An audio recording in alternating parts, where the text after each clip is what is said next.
Welcome to the mind of Lancescurv, the most creatively profound man in cyberspace. Welcome back, everyone, to another episode of Lancescurv. I'm glad you all have been enjoying the content, and I'm going to make sure to keep it going the way you like it. You know, if I was a chef in a well-known restaurant and people lauded me as being one of the best chefs in the land, but I didn't listen to the people who ate at the restaurant and said, hey, put a little less spice in there, put a little salt in there, do this, do that. That's how you hone your craft. You're going to say what you say, you're going to cook what you cook, but you have to tweak it a little bit, because if you're in New York City and you're a great chef and they look at you as a great chef, well, if you move down to Texas, it's a different story. You're going to have to season your food a little different.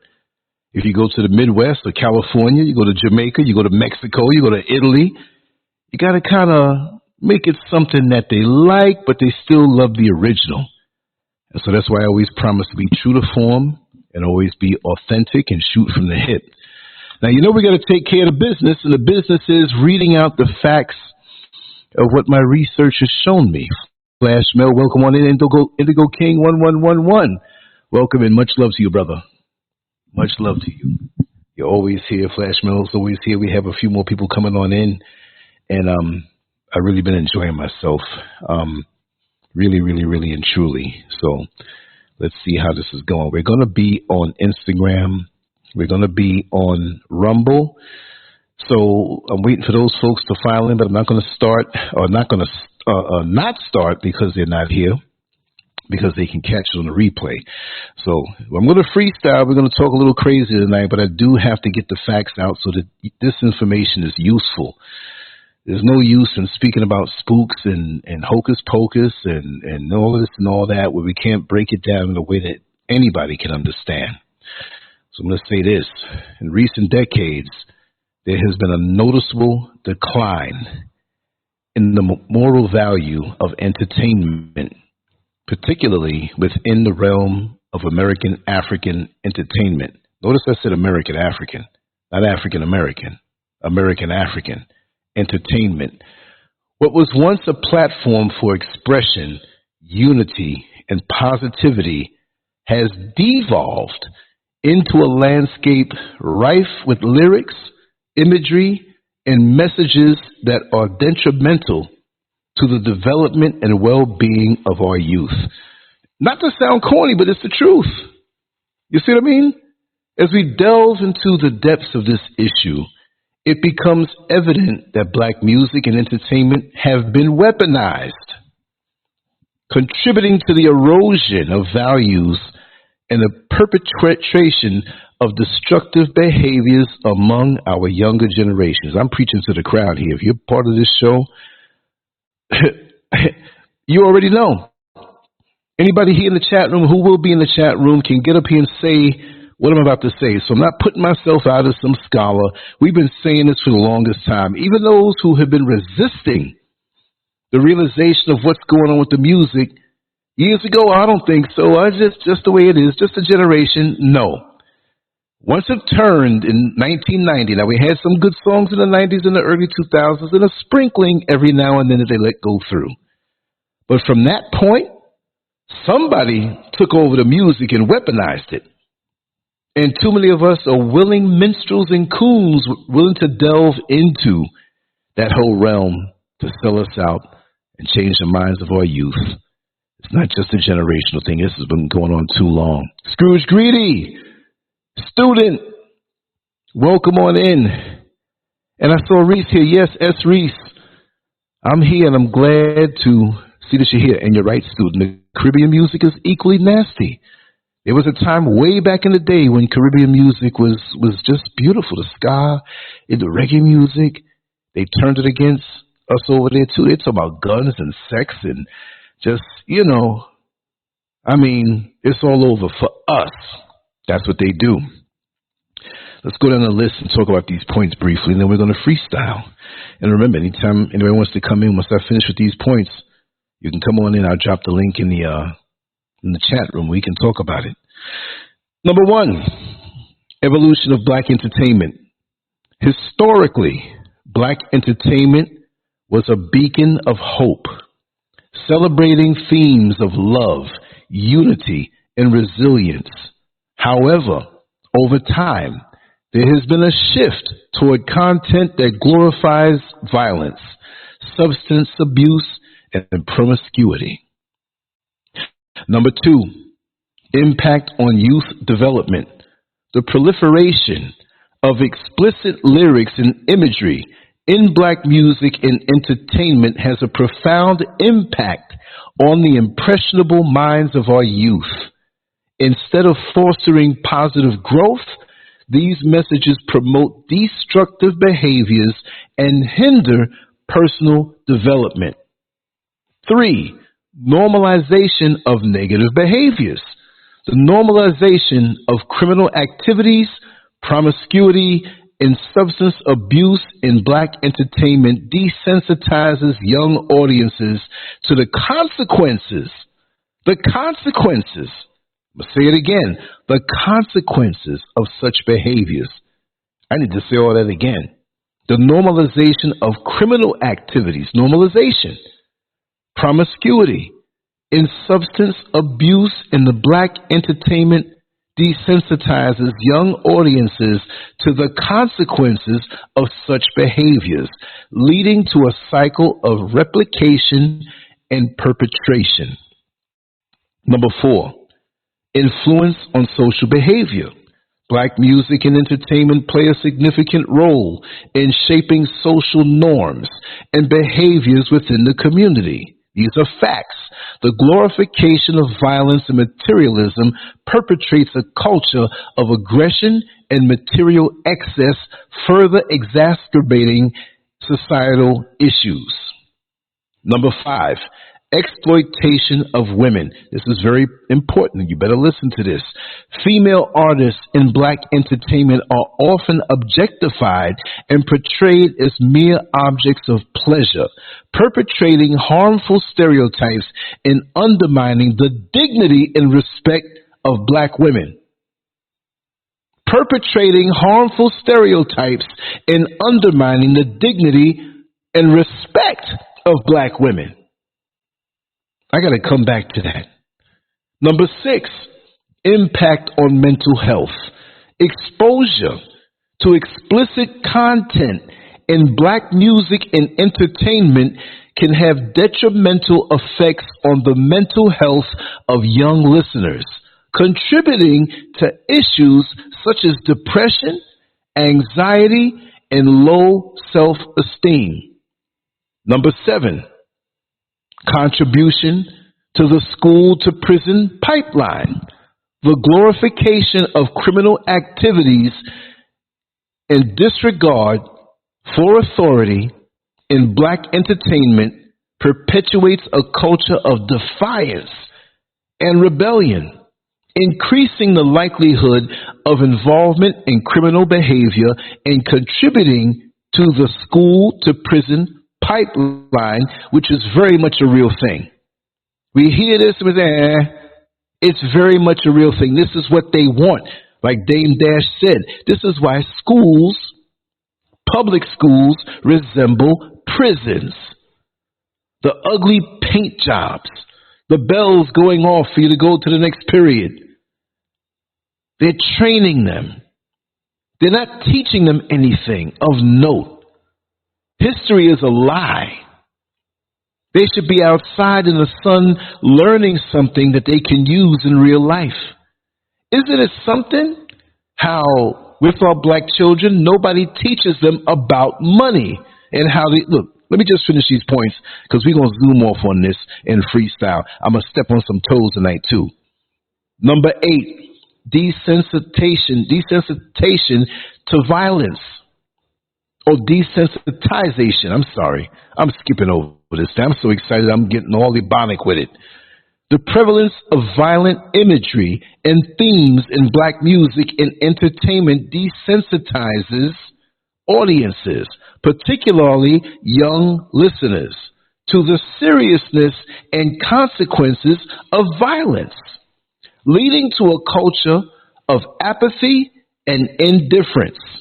Number 9, normalization of drug culture, the glamorization of drug use and substance abuse in black entertainment normalizes dangerous behaviors and fosters a culture of addiction, perpetrating cycles of dependency and despair.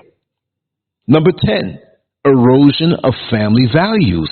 Black music and entertainment often promote a lifestyle that is anti-ethical to traditional family values, undermining the importance of familial bonds, responsibility, and respect. I should end this show right there. I should end it right here. That's the core of it right there. And whatever, I didn't miss anything. Homeboy been doing his homework. Come on, y'all. I mean, some people get up here, well, you know, Kim Kardashian was sleeping with this one, and this one, I think he down low, and so-and-so. And half of you damn bloggers out here feed into this foolishness that the people that Kanye West had a problem with came on in and waved a few dollars and turned rap music from something that was beautiful, something that was edifying, something that was fun, and now people are blaming rap on all things bad because this is hijacked rap. It's hijacked culture. They took our stuff. It's like somebody stealing your bike when you were a kid and putting a new paint job on it, and you look at this, wait a second. That bike looks familiar. You know, my bike was stolen, but that's not the, hey, that's my bike. But the bad thing is they took it from us, repackaged it, and we're buying it from them and getting into it hook, line, and sinker. Now, let me tell you something. They're shrewd because they depend on us to make the beats. The producers, the ones who create the beats. The beats are sweet. That's what attracts us. That's what attracts us to be. The beats are good beats. But it's toxic. Sweet, toxic beats. And we dance right on in. I mean, remember the song, what was it, back in 2004, 2005? Where do you see my dick? Where do you see my dick? I'm gonna beat that. Oh, that. Y'all know that song. Doom, doom, doom, doom, doom, doom, doom. And I used to hear the song from a distance, and I'm sitting here. I didn't know what they were saying. All I remember they were saying, where do you see my something? I didn't know. I'm humming the thing in the supermarket. Lady behind me said, young man, you need to stop humming that song. I have daughters here. I said, the song, was a nice beat. What's wrong with it? And she whispered it in my ear, and I realized what it was. Where do you see my dick? I got to say it. We got to break this down. We got to face these things and talk about it. They're putting it out there. Our children are dancing to it, and some of us. But we can't talk about it. We can't break it down. Where they're poisoning the minds of our children. I need to go over them 10 points again and just look at it and break it down a little more. I ran through them in the beginning for those who get on the video and just jump off. I'm not going to sit here and say hi to everybody for an hour and everybody's gone. And on the replay, they're like, wait a second. You know what I mean? And I'm not saying that about anybody here. Chance Rogers, I see you. IVS, I see you. Welcome on in. Scrooge Greedy, of course. Yeah, the Yin Yang Twins, right? And I love that beat. Man, that beat is dope. They know. See, just like the slave catchers that look like us, they're slave catchers. Understand what we like because they are us. Them people can't replicate no kind of music, but I tell you one thing, they keep that music away from their kids. You don't see their daughters and their sisters and their women up there half naked. Right? Talking about genitals and whatnot, but they're the ones getting paid over our love for toxicity and decadence.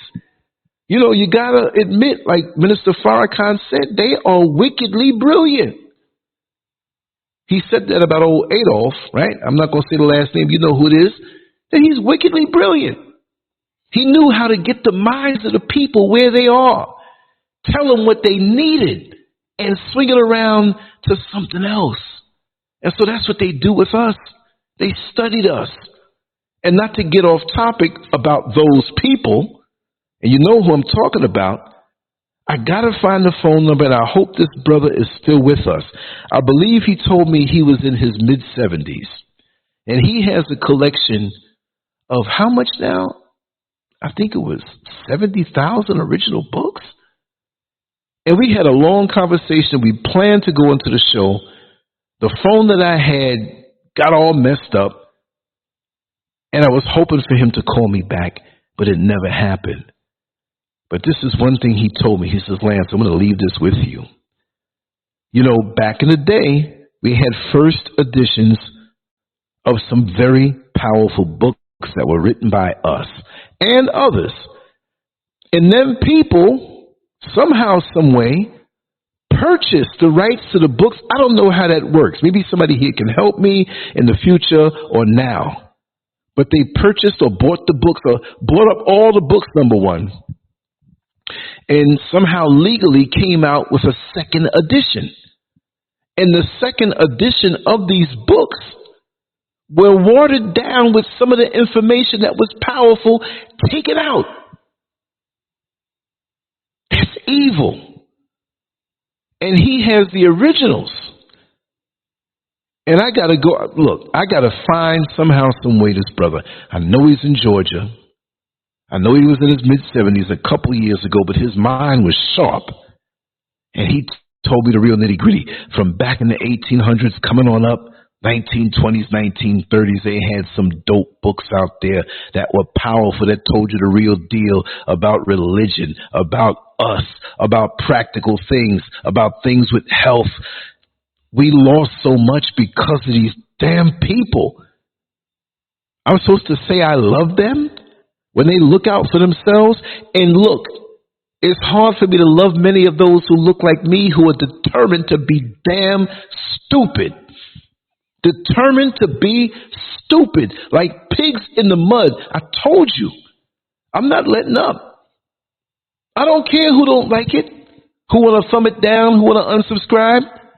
I don't care. I'm at the old man, I don't care phase. Once I got to 60 years old, it's going to be worse, because April 8th, I'm 61, and I'm going to get even more worse. I ain't got nothing to lose, except to tell the truth. I'm not trying to be famous out here. I'm not trying to be trending. I'm not trying to jump on topics that'll get me popular. Oh, I got to be popular, or throw some costume on and try to pretend to be somebody's prophet. Look, chances are I got more behind me than I do ahead of me. So I'm going to make this count. I'm going to do what it do. I don't care. I'm going to keep on doing it, and I ain't going to stop. And if I'm ever wrong on anything, I'm not against apologizing and saying I'm wrong, because I'm evolving too. Hopefully tomorrow I'll be better tomorrow than I am today. But it's about commitment. I like to have fun. I tell dirty jokes sometime. You know, I'll pick out those. Look, I eat very clean. But today, I wanted some chocolate chip cookies. I didn't want no healthy chocolate chip cookies. I wanted chocolate chip cookies out the box. They got all the sugar in it and oil like anybody else. And I won't touch it for another year. But I'm true to myself, and I ain't going to lie. I was walking down the street today, and I was feeling so good. It lightened my body. Because I'm not going to lie to myself and be in denial. But I got to tell you, it hurts me. It hurts me to my damn core to see how we've been duped in loving it. That's like somebody doodling on between two pieces of bread, and you shaking salt and say, well, this sandwich stink, but they told me it was a chicken burger. And they got your mind so messed up, you eating doo-doo. Look at your, this is good, because they told me it was a chicken burger. That's how bad it is. No respect for our sisters, made to look like objects of pleasure. So even when the cops pull you over, they looking at you in lust. I know this has happened to several sisters that I know. Am I saying it's all black entertainment and black music's fault? I'm not going to say it's 100%, because they don't have respect for us anyway. But I tell you, it has a degree and measure and percentage in that. I'm going to go back and look at these points, because when I looked at it, look at that. Black entertainment was a beacon of hope, celebrating themes of love, unity, and resilience. Come on, y'all. The 50s, the 60s, the 70s, some of the 80s, and less in the 90s. We had some, and there's music that comes out now that comes out for a little bit, and that's it. Just some token good stuff that they can say, well, we have this. But what good is it when you can go to the all-you-can-eat restaurant and eat one spoonful of food? We need more of that. We need more of that. Themes of love, unity, and resilience. Resilience. No matter what happens, baby, I'm going to stick with you. I'm committed to you. Reinforcing relationships. Reinforcing love in the black families. And they don't want to tell you that there was a time when the majority of black families were married couples. Yes, and married couples have issues. And now they're pushing so many other types of dysfunctional relationships as an answer and a cure. They don't want the love. Let's go back to what I was saying with these aliens. The love vibration repels them. As long as we're talking about each other and demeaning each other, and we reinforce it by looking at these videos and hearing this music, and the beats are good so it pulls us, we're open to mind controlling ourselves. They place it right there and blast it over and over and over and over. Over and over until we believe it. That's like showing you a menu in a restaurant that has only 2 items. After a while, you think there's only 2 items to eat in the whole world, especially when you don't go anywhere. I know people that lived in Queens, New York, and never been to Manhattan. Just a short drive or train ride away or bus ride away. The music we listen to is so narrow now. Now, I'm not throwing off anybody in the chat room or maybe someone who's listening, because I'm quite sure you're different. But there are people who are listening to this that just kind of scrolled on by. They might not like what I'm saying. But we need to be expanded in our taste, and we can't have our music and entertainment processed by somebody else where they remove the love element and give incentives to these artists to be filthier and filthier and filthier and filthier, stripping it down of all spiritual nutrition. I remember back in the day when I was going to the gym, and I would play D-Train, Keep On. With the strength of your mind, you will be set free. You can overcome your past. Search deep inside and you will see. Time has come at last. I can't sing, y'all. I'm telling you the words. And every time I'm walking down Liberty Avenue, going to the A train to transfer to the double L to go to Zen's gym and work out. That's what I had in my head. Keep on. Keep on. You understand? That's what it is. But we don't reinforce. We don't set goals. The only goal is pleasure. The only goal is decadence. You see? It's crazy. So look at the results of it. I mean, this just wasn't just something that happened 2 months ago, 2 years ago. This wasn't just something that happened 20 years ago. This is 2024. So 2004, this just started. It had been going on. You see what I mean? Hold on 1 second. There's somebody that I sent the link to, and they're trying to start a conversation. I don't understand it. Okay, let me just throw a little message. I can't talk now. I'm going to cut this phone off. I don't know about people sometime. Let me just take this off. I don't want to hear these notifications. I'm trying to get into my zone. I had all day to talk.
How do they say it? The devil is a liar.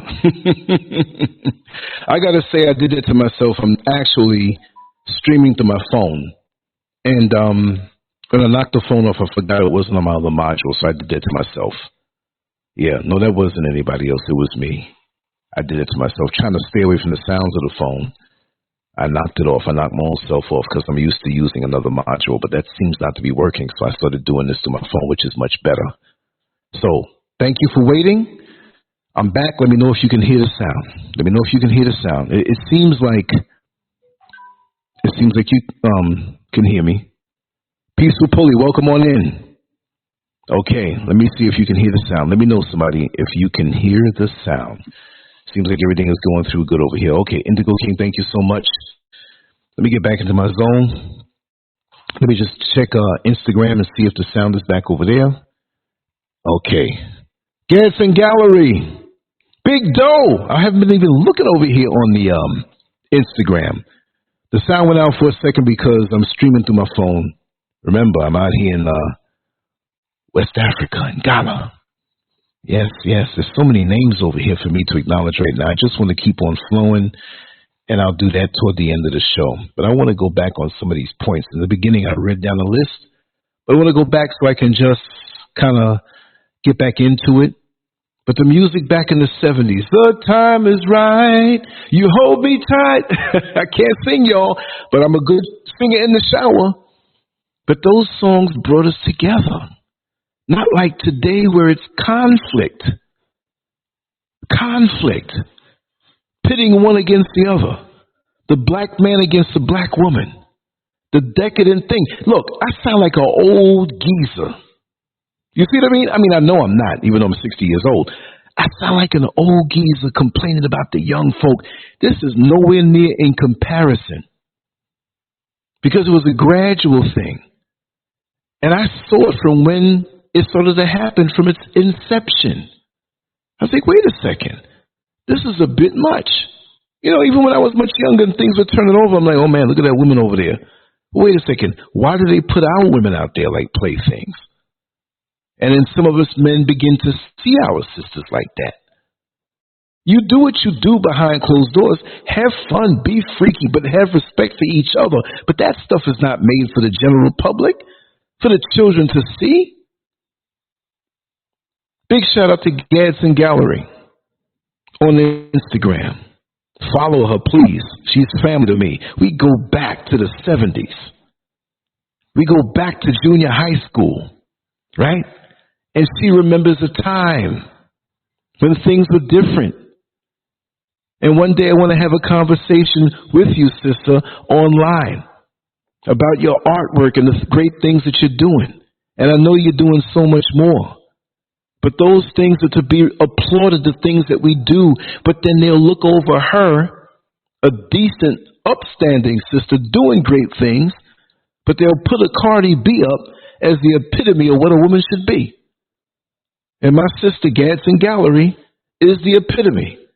Intelligent, spiritual, deep, insightful, give good advice, and an example, and a plus to live next door to. If she was my neighbor on that side, I would feel so good. Big Doe, the same way. What's up, Big Doe? Now, I'm not looking at the actual chat room right now because I got a couple of screens ahead of me, and sorry for that little gap. But I'm so tired of it, man. I'm so tired of it. What happened to the music that built us up? I mean, I'm known for changing the songs around and having fun with it. When I was preparing this show, I played an old Michael McDonald song. And I'm always changing the words around. And I was sitting here doing the banner. And I was singing a song. I can't believe you're not a man anymore. I can't believe things will never be the same again. I didn't believe it when you said you were queer. Now, only somebody in 2024 would understand what I mean. But imagine that you can say that you're not a man anymore. Wow.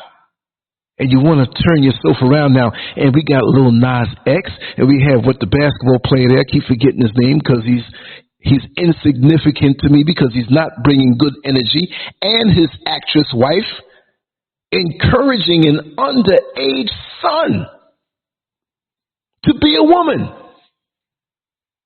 And you know, by the time he's in his 20s, 25, 30, I mean, if he gets to be 18 and your parents condone chopping your organ off, and we're supposed to say, well, I support this. Didn't Obama and Michelle, well, you know, Barack and Michael, they going to condone this, right? We're going to freestyle a little bit. This world is demonically ordered now. So you have got to do as a parent, not only as a parent, but as a family member who have nieces and nephews, people in your community, not even related to you. But we got to pick our village and hold true to what we know, because this thing is destructive. And there were people back in the 80s, late 80s, 90s, jobs I've worked on. Lance, you're a conspiracy theorist. You're talking about these symbols on the dollar bill and what they mean. I'd love to run into them now. I'd love to hear what they have to say, because I was a rank nut by the things I talked about, by the things I saw. And there were things I was off on. But you need to come out strong on what you see. I'm an artist. I draw what I see. I can be abstract if I want. I can emphasize certain things, but I see things, and it's not relegated just to the eyesight and the precision in my hand. I can feel things. There was a short video sent to me, and it was a young lady that knocked this man's door on his apartment, and she had a long blade. You could hardly see her because the light was behind her, so her features were darkened and almost a silhouette. And she was speaking about how she's an African woman from Africa and how she's a good woman. And she explained. So what I got out of this is that he dealt with her and dumped her. And she was giving him a chance, explaining that she's a good woman, that she wants to be home and cook and take care of the kids. And even that is something that's reduced in our community, because that is a very, very important job. You don't see any videos out there bigging up the housewives, bigging up the mothers. And I applaud the single mothers out here who are holding it down, because if they didn't do that, you know, people say, well, you need a man around. Yes, you do need a man around. But what's she going to do, leave her kids? But the woman who wants to hold down the home, like I always say before, home and womb,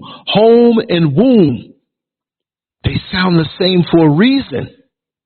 Because when you're in the womb, your mother's womb, regardless as to what happens when you come out, it kept you warm, it kept you fed, it kept you protected. Now, some mothers are twisted and dysfunctional and treat their children bad. I understand that.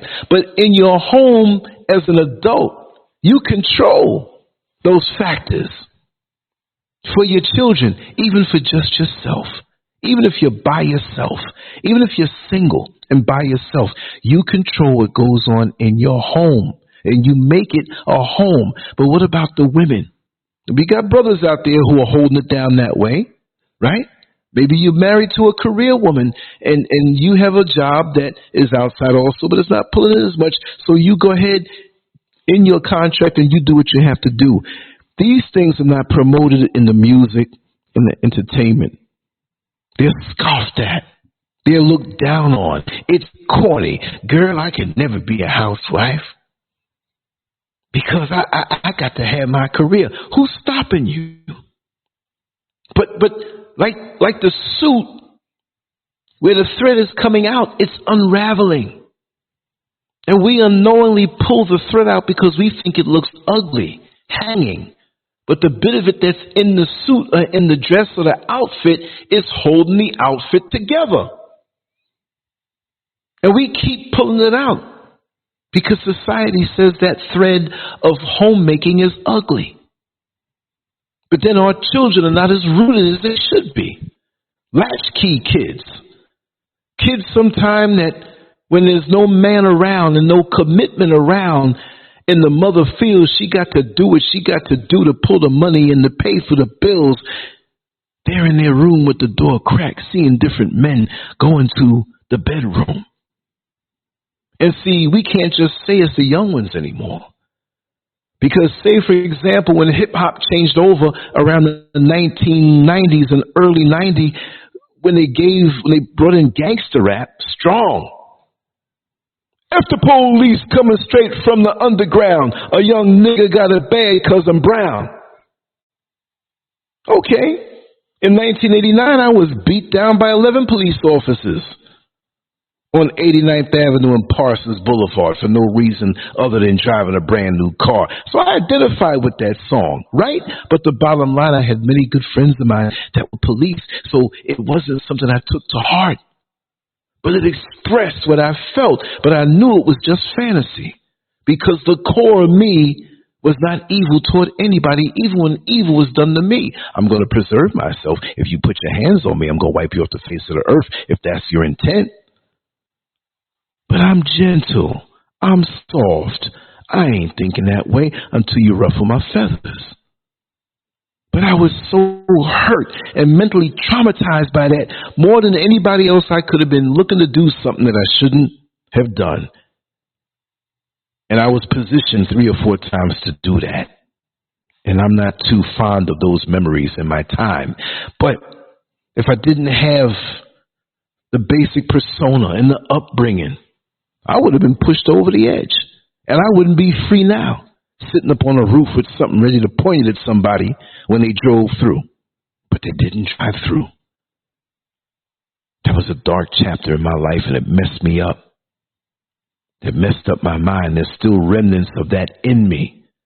So that's one of my struggles.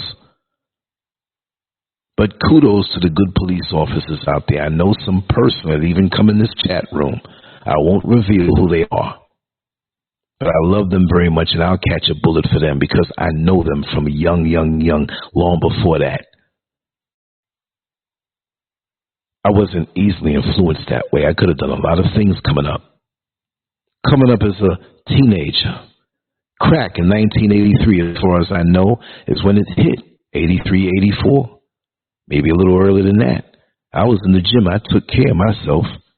I worked jobs. I didn't have to go out there and sell it. I didn't use it. But it was all around and changed the neighborhood around. But hip-hop was stronger in those days. And they talked about the things that were happening in the street.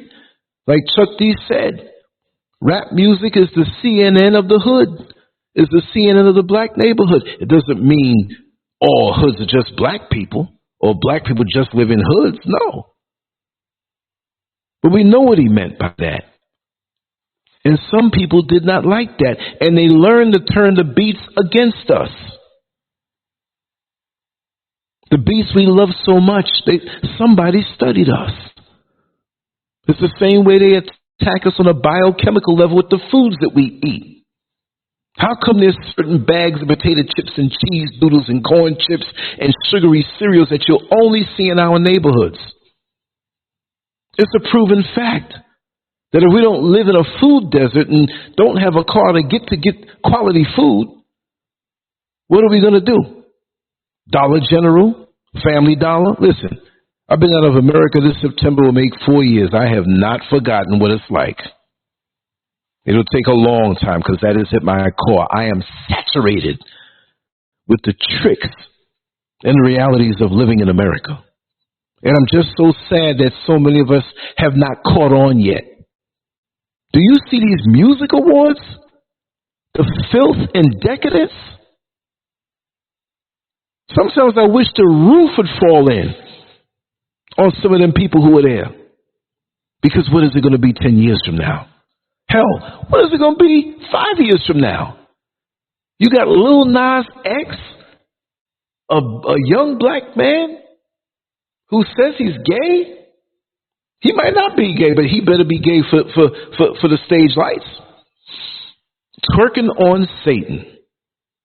The Super Bowl, full of satanic signs and rituals. The biggest Super Bowl ever watched. I'm not sure exactly, but I heard, and you can correct me on this, that it was 123 million people watching the Super Bowl. There was a Nigerian banker who was on their way to the Super Bowl in a helicopter, and him, his wife, his son, the pilot, and whoever else it might have been, don't quote me on it, but his core family and the pilot died. I hear helicopters are safer than airplanes. A Nigerian banker who was making moves, one by one, in a mysterious manner. We're snuffed out. But the biggest way right in our faces is the things that we accept as entertainment, and we relax and we dance to it, dancing to the mind control. The beats, I admit, are very attractive. And sometimes I hear them and change around the words of the song for me, but it ain't going to change me. If I was concrete, I'm set. I'm not some freshly laid bit of concrete that you can put your finger in and put your name and put your foot, and I wake up, I'm like, oh man, them kids got me. I'm set in my ways, and I'm glad, and I'm never going to change for the worse. I'm going to change for the better. But we have the power who understand, instead of looking and saying, oh, it's a damn shame how the kids are getting.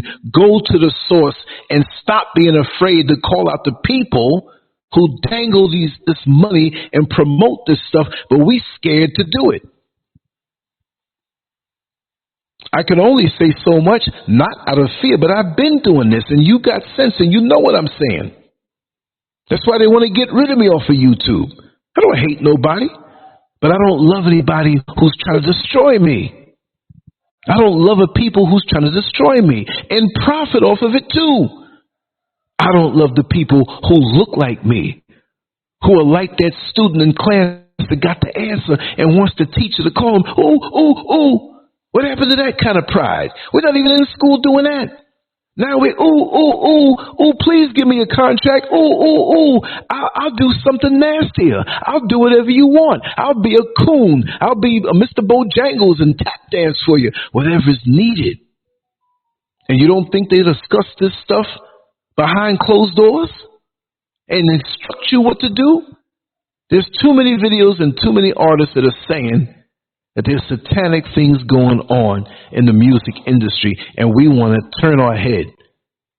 And some of us, some of you black people are afraid to even open your mouth, where if we did en masse and created a movement that we didn't give a damn, but I don't want to lose my job. I don't want to cause no trouble. You know, I'll slip you a few bucks, but I can't be seen at that. You got some damn cool YouTubers who are trying to act hard now, but they ain't gonna say it. If they really have over 1 million subscribers, and you take a hit and walk away with $250 and start a movement, and I had suggested this many years ago to prominent YouTubers. I said, we need to have a name that we call ourselves as a united front, have some type of logo that we put on our banners. We still have our own individual styles, but we are a unified front. So if one of us gets knocked down, we all can cover for the others.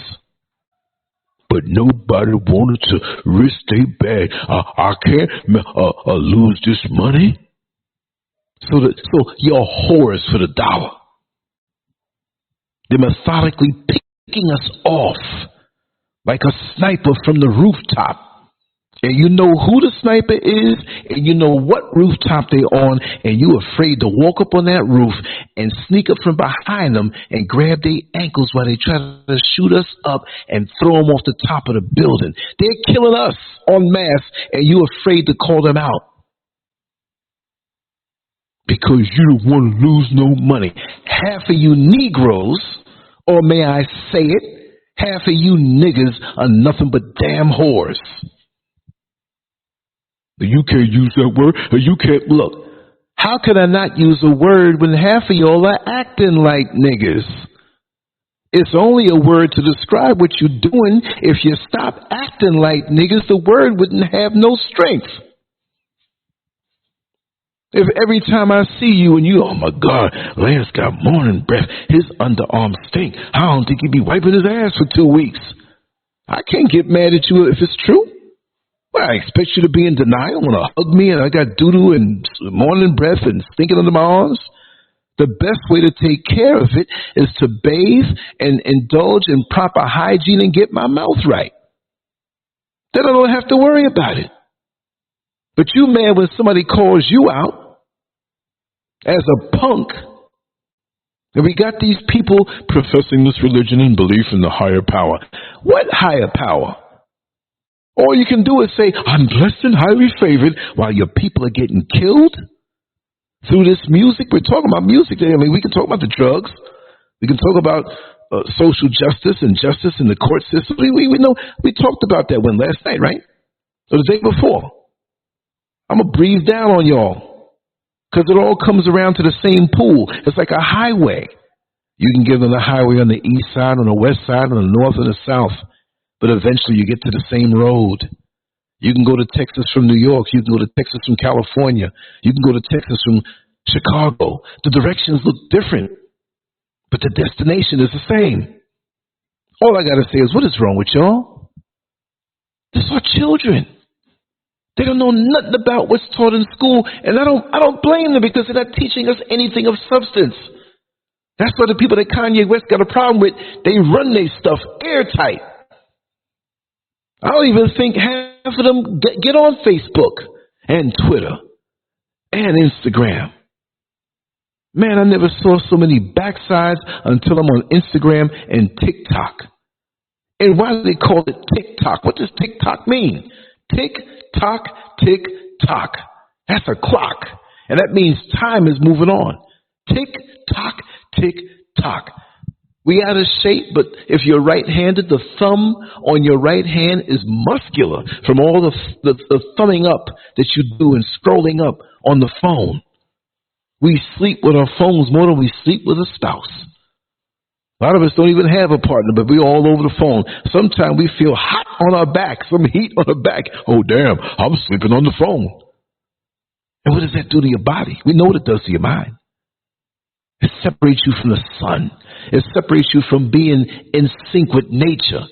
You're supposed to wake up and gaze into the sun. So your body registers that it's a brand new day. But if you was up all night, you're disconnected from nature. Your bodily functions don't work right. You're putting the wrong things in your head. The first thing you see when you see a woman, brothers, is pleasure. And you start breaking her down because you comparing her to the chick in the video who got the perfect body in your mind. Oh, man, shorty's thick, man, but you know what I'm saying? You know, she got them A cups, man. I like a little C cup. No, how could you judge? I mean, this sick entertainment, the porn, everything, I've seen it all. I've done it all. The titty is a natural thing. The titty has been sexualized. Something that is a gift of the woman. Imagine, there's no food around, but you got to breastfeed your child. And it's not only just a physical connection where, oh, it's just milk, so we can just go get Enfamil or Similac. No. Enfamil or Similac does not have the spiritual connection connecting you to the mother. Why don't we have some music talking about that? But all they can do is show cleavage and nipple tops and all of this stuff, and you look at that. Oh, man. Getting all hard up in your pants. It's something that's righteous. The breast is beautiful. I love beautiful breasts for what it means. That nature, the Creator, put that there on the woman's body. The connection didn't end at the 9 months of pregnancy, whether give or take, because we know we have preemies out here. I'm not discounting them, premature children who came out a little early. The breast is there for them too. And how come the premature children get born and they get bigger than everybody else? Nature is wonderful, but we overlook that because we are looking at things on a lower desire, and we're constantly reminded of this. And that's not the only reason, but it's a big part of it. the woman being viewed as a plaything. And men look the women up and down and value them according to the pleasure that they can get out of them. And too many sisters are submitting to the sick standards that they righteously want a man. But guess what? They got to give in to the demands of being over-sexualized and got to present themselves a certain way, like it's a store window, a shop window, and you want to attract the customers. So you better dress the window up in a way and keep it, every few days, dressed in a different way. So you got to put yourself in these filthy fashions to accentuate the body parts. And this man ain't paying you no mind for your mind, for your integrity. That's the best thing, as corny as it may sound. Yes, the woman's body is beautiful. What you gonna do, run through all of them? I know some of us who try. I mean, I haven't been a saint in my lifetime, but I was never a predator. Good conversation and being respectful landed me in a lot of situations. But I was never a predator. Oh, look, man, that's all. I'm gonna get that. I'm gonna get that. Somebody's daughter, I'm gonna get that. Somebody's sister, I'm gonna get that. Somebody's mama, you sound like a rapist. You sound like a pervert. Are we disconnected? You can't see the sanctity in a woman even when she presents herself in a wayward way. You should be sad that she's doing this. You should speak to her in a way to reinforce the higher vibration, sister. I see you presenting yourself this way. I'm not trying to put you down.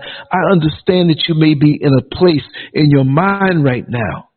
But understand I love you and cherish you in a very special way, and you don't have to do that. I can see that you're beautiful. But if you keep presenting yourself this way, the world's not going to see you that way because you're selling yourself cheap. You see, one of my observations I've noticed down through the years is how women, we're not saying all women, but when I see a woman who you can see the sadness in her eyes, that I've just got to do this and present myself this way to get a man. And the man you usually get will be based on what you show him. Because a lot of men will tell you they will love you or something along those lines to give you hope just to get sex. And a lot of women will portray the sex, the offerings, the visuals, the exposed, scantily clad anatomies.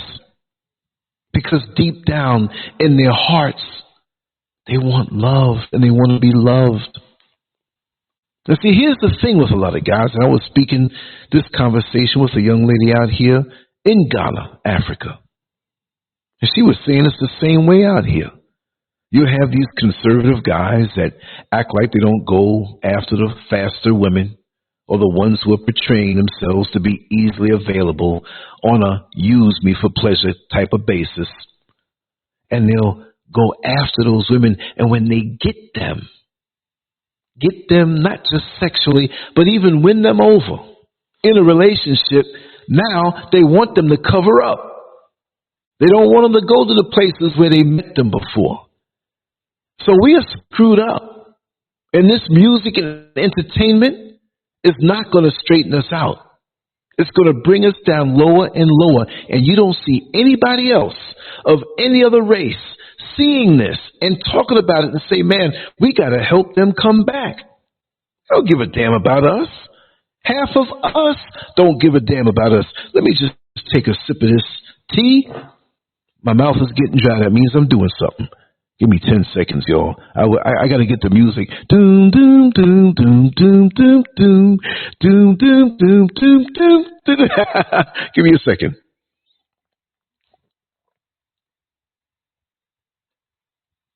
Doom, doom, doom, doom, doom, doom, doom. Mommy Wata, how are you? Louise McNeil. I haven't been keeping up with the chat room because I'm on my little rant right now. And let me see. Ben Looney, the Dawn KOB. Yes. Let me see who else. I wanted to highlight a couple of let me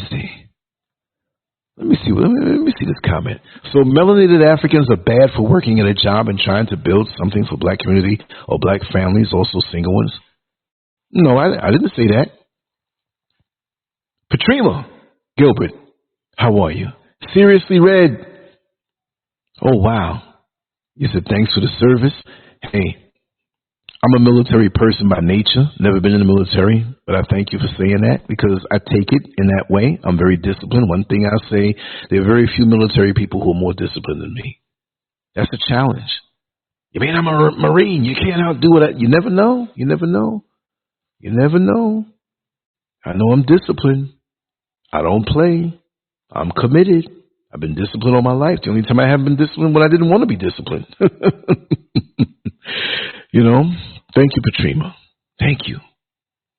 Yes, Mommy Wada, we're doing well. This is an everyday thing for this, not just, well, I do this on Monday at 10 o'clock. You know, and some people have to. Granted, they have different schedules. I'm a little more free right now, so I will be on the phone talking to somebody about these same topics, so why not do it this way? You know what I mean? This is what I live. This is what I live. I'm not at some bar drunk, talking out my head. I'm not on some corner, grabbing my testicles and, hey girl, come over here, let me rock your world. I got something for you. A bunch of debt and morning breath in the afternoon. That's about it. We got to go back to being people of substance. We got to go back to, and it ain't going to happen as long as this music is out here. Now, we can carry ourselves out there, but the bad part about it is, our sisters who have integrity, who have decency, who carry themselves a certain way, are still looked at as objects of pleasure until you got to straighten their asses out. You shouldn't have to. And then we got the brothers who stand by and watch other brothers and other men of other races come around you because they see you as objects of pleasure because they watching the videos too. And they're watching YouTube also. You see what I mean? This feminist movement didn't do anything for black women. And any woman who can call herself a feminist, you're destructive to the black community and to the black family. You a coon. And I'm not afraid to say it. What are you doing for the black family? These other people with the rainbow, what are they doing for the black family? And I know there's nieces and nephews who are loved and cherished by their family. They just happen to have that lifestyle or whatever have you. But what is it doing to perpetuate us as we're being sniped out in many different ways? All the way, and I'm going to focus on each one of the ways and go back and overlap and talk about old things. Why not? Look, it's a state of emergency, y'all. They're brazen with this thing. They're not even hiding it anymore. The things they're doing to us in the street, and some fools are, well, we got cell phones, so we seeing more of it. It's always been going. Yes, it's always been going on, but there's no outrage. We're desensitized. Look, there was a shooting. Was it yesterday? There's shootings all the time for no reason. They don't always report it on the news. See, the news is a business, y'all. Stop depending on their news to inform you on what's going on in the world. They pick and choose what you see. Plus, they have the twisted commercials on them to mind control you even more. Have you afraid to walk out in your own neighborhood? Talk to your neighbors. Take a walk through the neighborhood and talk to the people. Go back to the old days before we had this foolishness called social media, which can be a good thing, but we use it all wrong. You get a brand new car gifted to you with all the amenities. If you don't know how to drive it, you run somebody over and kill them. You didn't mean to, but you couldn't control it. Well, look how many of us are killing off our lives and being so desensitized that we see it happening with the children in our neighborhood and our own children, and we think it's okay because everybody's doing it. I spoke to a young lady at ShopRite in the Accra Mall today. She recognized me from being on social media. It's happening more and more out here in Africa. At least it's respectable feedback. So I asked her, I said, are you on social media? Well, I watch a few videos, but I don't have any. I had to shake her hand and I had to give her a hug. A decent church hug, y'all. I said, wow. She's in school. She's dressed decent because, you know, sometimes you can have those work uniforms on and get them a bit too tight and go to the tailor and take them in because you want to get your, what you call your sexy on. Good language, good, decent conversation, very mannerable. That's the way it should be. She said she sees what's on there. And she doesn't indulge in that. She watches very few people. She likes to laugh at some of the things I say, but she says, you know what? You know, you're a little older than me, and you're coming from America, so you just say it like it is. That's the way I'm going to be. I do the serious part first. We go down the list, and then we freestyle. I ain't holding back. I don't think I've ever held back. Misunderstood, of course, but who misunderstands me? Or misunderstands me? I don't care. Got me jacking up words, speaking ebonics. Misunderstood me. Sound like a slave. What was it? He misunderstood me, trying to lynch me, master. Damn, some of us had more balls back then, living under those conditions. I'm not condoning the conditions. And half of y'all couldn't survive. So damn weak. There's a war on us and we're punking it out. Turning our head. Wanting the pleasure, but not the pain of sacrifice. Nature tells you that. Nature gives you the pleasure when you come together in union with your spouse or your chosen partner. But then there's a responsibility that you have to pay for. We're not talking about just dollars and cents. But ladies, choose a brother who has some sense.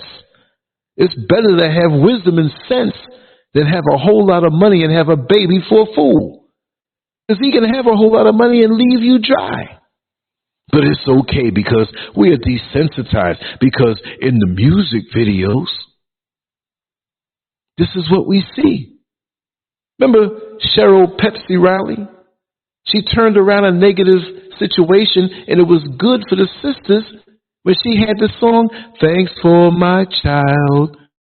And it wasn't to put down the black men, but it was specific for men in that situation who were running away. And it showed a young man or a man running away. But we should never accept that. So it was good in a sense for the sisters to say, I'm thankful for this. But it should also be a lesson that you choose a man and allow a man to come to you who's proven himself to you, but we all too hot in the drawers. Where do you see my dick? Where do you see my dick? So what? All men have testicles and a penis, unless there's a deformity. The membranes, when rubbed up on each other, feels real good. I'm quite sure most people here understand what an orgasm feels like. Have your eyes rolling up in your head and your toes curling. Now, you know you don't love this person, but you did this thing with them, and it feels so good. You even say, oh, God, I love you. I love you. Ooh, ooh, ooh, ooh. It just felt good. And we got to pay for that. Because oftentimes sperm hits egg, and there's no backing up. We got to deal with it. It's still going to be there. You 60 years old like me, you still get horny. Everybody get horny. It's natural. Be careful who you aim your womb or make available to your womb and who you aim your penis to. Like I said, there's a lot of good dick connected to fools. And a lot of us, when we think back on our prior relationships and the reasons why we got with the person, lots of times in our younger years, it was some stupid, minuscule, insignificant reason why we got, oh, he was cute and he had a six-pack. I wanted to have his baby. He had a nice room in his mama house, and I let him, we did it in there. Birthday sex, birthday sex. Jeremiah, what are you singing about, birthday sex?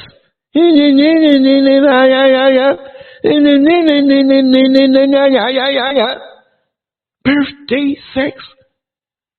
Birthday sex.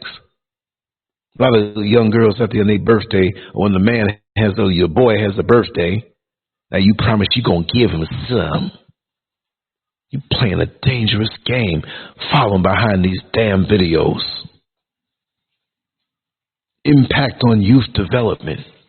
Explicit lyrics and imagery on unblack music and entertainment has a profound impact on the impressionable minds of our youth.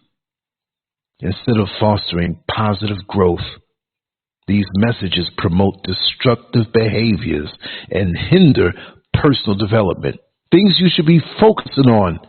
You focusing on the wrong thing, and you hinder your personal development because you think you're going to live forever. And there's nothing wrong with feeling that way in these particular age groups. But know the gas is going to run out sooner or later. And what foundation you build in your youth is what you rest on. I used to have an old Mercedes-Benz my father gave to me. After a while, I didn't want it because the maintenance cost was just so high.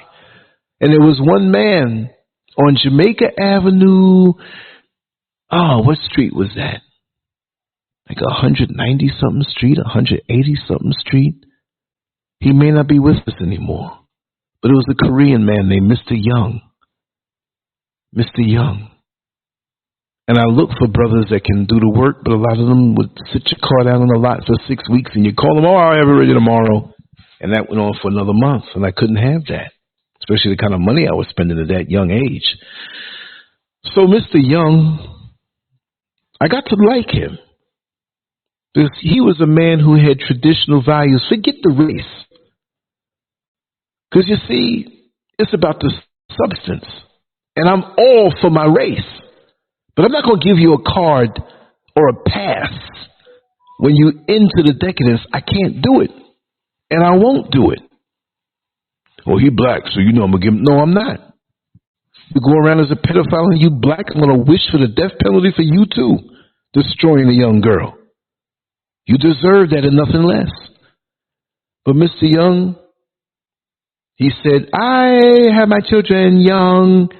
That way, when I get older, they're grown. Do not wait to have your children later. In America, they encourage you to have all your material goods early and wait for children later. No, children don't know that you may be broke, but you're gaining money and you're setting foundations so when they realize it, you'll have your home and your kids are over the hump. I used to love talking to him. If I can go back in time and videotape him, and I'm going to big him up. And his kids were getting up there because he wasn't 20 years old.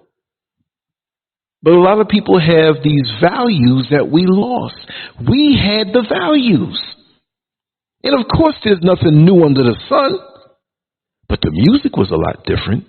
What we danced to was a lot different. We went to dances and had fun. I'm quite sure in the 50s and 60s there may have been isolated incidents where a club was shot up or whatever, and maybe it was for a cheating husband or a cheating wife or some kind of, dope was around in them times and maybe something went wrong. But that wasn't the norm. You go into a black nightclub right now, you're watching your back. You can't even relax to have a good time. There was a young lady who left a comment that she's coming to Ghana soon, and there was a nightclub that I went to, and I will be doing that. I ain't looking for nothing, but I like to share the experiences with people all over the world since I happen to physically be here. And I forgot what the name was that quick because I read the comment earlier today. She said she's coming in December and she wants to hit that spot because when I was at the spot, I took a little video when I was there. Just put it down on the table, let the camera roll. Come on, baby, let the good times roll. Boom, boom, come on, baby. What happened to that kind of music? where you just had fun. Yeah, guys were checking out the girls. Girls were checking out the guys. I don't mean girls, like little babies. No, I'm just saying women. I'm just saying it that way. I'm not trying to put anybody down. And it was that buzz. Oh, man. Come on, y'all. Some of y'all from back in the day, come on, y'all got to remember, if you're in my age group, what it was like that you're leaving, not necessarily a nightclub, it could be a party, it could be a date. You may not have been driving, or if you were driving, you walk around a park, and you keep hitting hands, and you hold hands. Oh, my God. Talk about making your heart race. This woman who you're attracted to, you're having good conversation with, she's just so beautiful. You ain't looking at the breast cup size or the hips or nothing like that. Yeah, you see that she's a woman, but it was more about that electricity between the man and the woman. Slow dancing meant something. It wasn't because you're trying to grind your penis toward her clitoris and her vagina. You ended up doing that sometime. But it was just to be close to her and wrap your arms around her, and you kept your hands on her waistline. You ain't try to slide 2 fingers down on her butt cheeks. You saw what she had there. And you would kiss for hours when it would go on like that without sex happening. So what if you had blue balls? It was a beautiful experience without going all the way. Things took time. You couldn't get a kiss after a date until the 3rd date, if not more. And you can date different people, and it would only go but so far. That's how you try out the energies of different people and sample what you don't like and what you like about the opposite sex. It don't mean you're whoring around. I'm talking about male and female. I've told this story before. I'd hear it time and time again on the bus. A guy talking to a young lady who actually wasn't a young lady. Hey, girl. So what's up with you? Ain't nothing up with me. Damn, you looking good. All right. You got a man? It's complicated. Situationship. Wait, freeze that. That's a word that can only exist today. Yeah, we had all kind of pairings back in the day that were undercover. Hush. But how you gonna put that out there like that? Oh, so what's up? He upstate or something? Yeah, you know, he do a little time. He doing a little time, but he just did something. He might have to do more time, man. He broke this guy's arm up there. He got 10 years to walk off, and, you know, he might have another 7. I don't know. I got his baby, though. So what's up? You need somebody to hold you down? He's not even offering to be around her and say, listen, I'll help you out. You know, whatever. Hold you down means, well, you need somebody to call in the midnight hour. Yeah, boo, you know, I'm trying to do it on my own, but that's too long and I'm lonely. Oh, so what's up? What's your Facebook? What's your Instagram? You don't get phone numbers no more. That's too intimate. Everybody get the Instagram because people are trying to hit you up that don't even know you in your DMs. You see how all of this facilitates promiscuity? Like trying on sneakers or trying on shoes with the shoe. I don't like that one. Let me try this one out. It should be that way with the energy.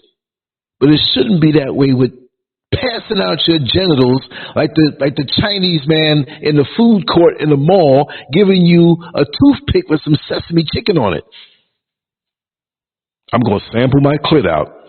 Imagine passing your clit out on a toothpick. It tastes good. And so now, he's talking explicit. So what's your head game like, girl? Oh, I can blow your mind, baby. So, this is the first conversation. He's all up in her mouth more than the dentist is. And coming back on the bus, on the phone, or around the fellas and telling everybody what she did. And that lasts 2 or 3 times until he finds the next one. And you say this music didn't have nothing to do with it, and it's all by design? Or it's not all by design? And you had this availability now where you can reach out to strangers. Brothers had to muster up, and we call it a rap game. The rap. And you better have a good rap to get to her, meaning you better talk straight. You better be right. You better be on point. You better be authentic. Now dudes just get in your DMs and they put S-U-P, sup. And any one of you women who answer that foolishness, you ought to be dipped in duty and shot for stinking. I'm not advocating violence. I'm just being funny. Sup. And you check their Instagram and you see they got a nice car and all of this stuff. You don't know how the person got it. But they started a relationship with you. You came so cheap just off of what you saw because you're looking for that same type dude who's in the video. Ain't got nothing to do all day except drive around in a brand new drop top with his little six-pack, little fly clothes on, and you don't know how he's getting it, and you don't care. I remember back in the 80s, my old girlfriend used to do hair, and we were together.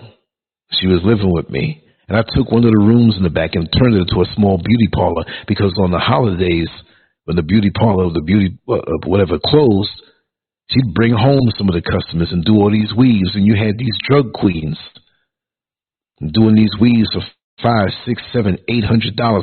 They'd pay extra because they were so busy and they were partying and they had all this money and they had this money to blow. So they'd be going to a party and don't show up to the party till 4 o'clock in the morning because they left the house 2:30 in the morning, 3 o'clock in the morning. Just show up to a party fashionably late.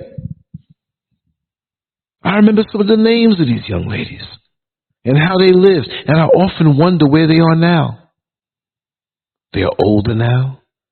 That game ain't the way it used to be. They're probably just used up because every generation has that thing going on where, well, we going to live forever and we hip and this is what it's all about. And I know some of y'all, I'm not throwing off on anybody here. I'm just saying in our deepest thoughts, a lot of us have done things and explored worlds that we look back and say, what in the hell was I doing? I don't care if it was for 6 months or 8 years. Because it means nothing now. At this junction point of my life, that if I can go back and get those years, and hopefully you're not saying this,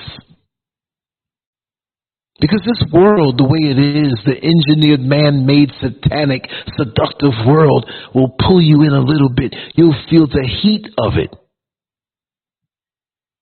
You know when you're walking in Midtown Manhattan or any big city that has a subway system, there's the grating that you walk over and it's heat coming up. That's why homeless people sleep on it with their covers. Or you walk past a big vent and all this heat, but say, woo, it feels nice and warm. We all feel that pull. We've all made bad decisions, more or less. We've all been influenced. And this is before social media. This is before the music turned nasty. Yes, we had our Dolomite, our Rudy Ray Moore, our Richard Pryor, our old Red Fox albums that usually our fathers or uncles had tucked away. And when they're fast asleep, we listen to, ooh, yeah. I remember, and I know somebody remembers this. I don't know if it's Dolomite or whatever, but it was mostly women. And it was called the International Whores Union. That was so funny. I discovered that. Somebody must have passed it over to my father or something like that. You know, he'll play this. He probably never played it, though. You know?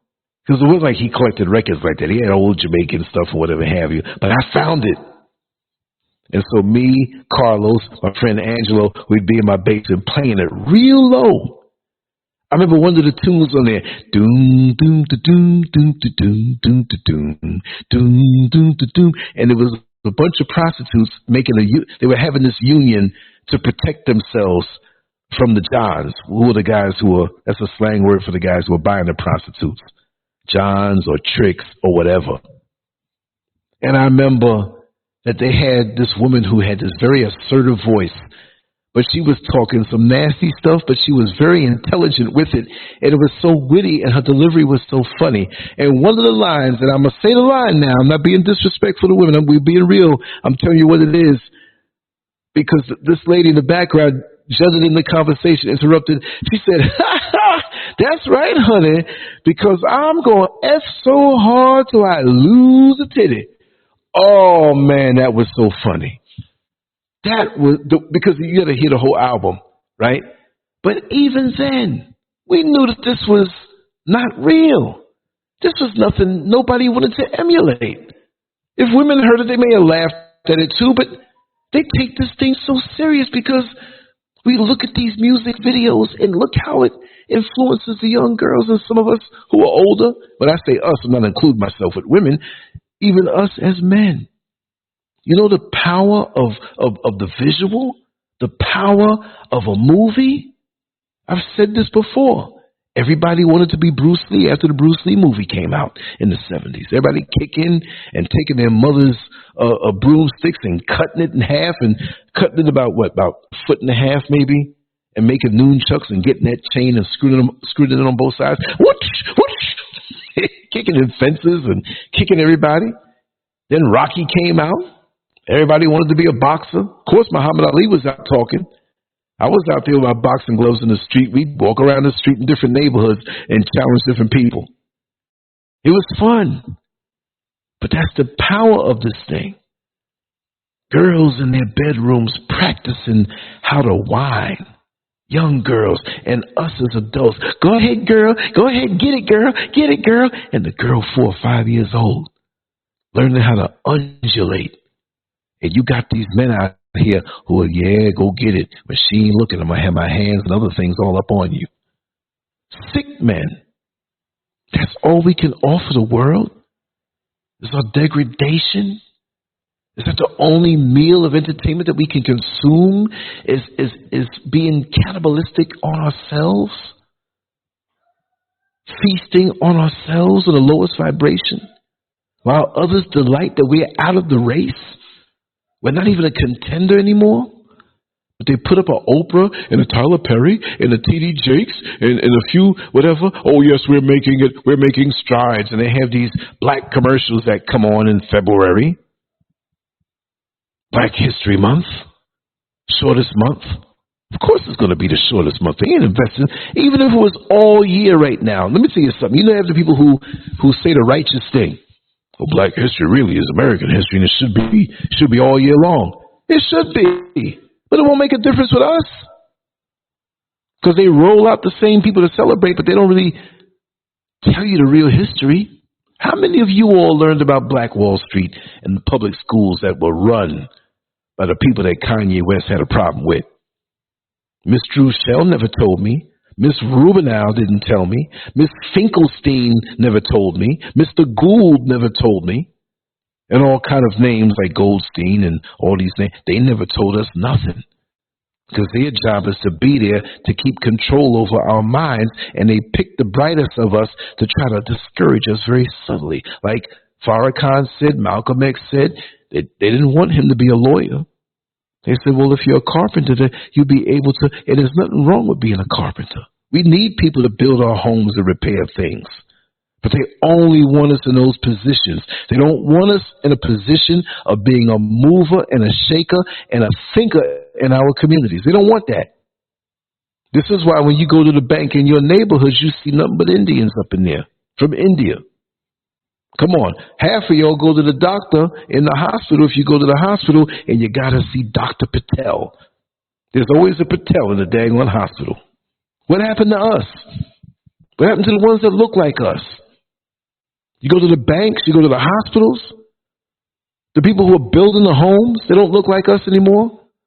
You think they can have Black Wall Street with everybody else doing and extracting the wealth? And we're consumers? We're happy consumers. We're happy slaves. Cutting a jig to this music that they control and process and filter to keep our kids dumb, to keep their kids in power. It's going to keep their children in power. They don't want this poison. They would scold their kids so much that they went and saw some old poster of Lil Nas X up on the wall. The funny thing about it is the people who are pushing this music out in Hollywood and in the entertainment industry who had a problem with Kanye West like the things that Lil Nas X do. I briefly worked around some of them. I can name names. And I know people that name names who are in it. So what about that? So what's up? The minute I say, zoop, I ain't see Lancescurv no more. What happened to him? Am I scared? No, but I'm smart. You can read the articles on my blog. I'll be more out there. You got to fight smart. Muhammad Ali didn't go out there with George Foreman and win a match blow for blow. George Foreman had the power. I got the power. He made him wear himself out, rope-a-doped him, and when he was exhausted, he came on and knocked him out. Strategy. I don't have the power like these people do. Plus, I'm in their house. When you're on YouTube, you are in their house. They allow you to do what you do. And I'm one of the guests in their house that they're looking to kick out. We can't tolerate him no more. He can't use our resources to spread that stuff. It's going against what we're trying to do against his people. They even introduce things on your timeline. How dumb can we be? I mean, you watch certain things and you see other things pop up in that category, and there's always that some thing that like, why are they showing me this? They're trying to introduce stuff to you. What do you think they're doing to the children? Because the children, you know, they're going to see the same things you see, even worse. You got these shrewd women out here. I'm not blaming women, right? But they do exercise and yoga in a thong, bent over, spread eagle. And I'm teaching you about the technique. Now, you know these men ain't looking at that because they want to learn some yoga techniques. They trying to see something that, you know. And you got the women who are doing house chores, talking about life, in lingerie and high heels. And if you want to see more, you can go to my Patreon. And you'll pay because that woman captivated your mind. We're all being mind F-U-C-K'd. And the minute you drop your guard a little bit, see, you can have all the screens in your home, your apartment, your condo, your house, your mansion, wherever it is you live. In the hot summer, you can have your screens sealed. But if one screen is pulled back just a little bit, you're going to wake up scratching. Because that's all the mosquitoes need, is that little space to come inside and find you. And you done ate half a watermelon, your veins are full of sugar, your veins are closer to the surface around your ankles. That's why your ankles are always itching. You very seldom see a mosquito bite a titty because the titty's got fat in them and the veins are deeper. Even if sometimes you can see the little green veins in there. They're going to hit them ankles. So all you need is a crack in your armor. This is a constant battle. This is not something where, oh, well, I'm, you know, even me whose mold, whose concrete, mental, physical, and spiritual mold is hardened. You got people out here with chisels and hammers. They will still get through on you. This is a war on us. You look for bombs when you think of war. You look for bioweapons when you think of war. This is a spiritual thing. You can put all the locks on your door, on all your different doors and say, well, my kids are safe here. But they're in a room on their phone, under the covers, looking at filth, molding their minds. And they know how to manipulate you and talk like the little adorable boy or girl you know they are. Oh, mommy, mommy. They hit that tone and it just does something to you. Not my baby. They can't be talking this way when you get the call from school. Because this thing has been made to be normal. We suck this thing up. And like I always said, the prior generation's way of being raised, we try to apply it on the subsequent generations, and it's weak. and it's weak. That's why the roach companies who make Decon and Black Flag and all the roach sprays, they got to upgrade the formula. Because if they don't, you'll spray the roach and he'll say thank you for the shower and keep on stepping and even get fat off of that stuff. We didn't have this stuff around. So we got to up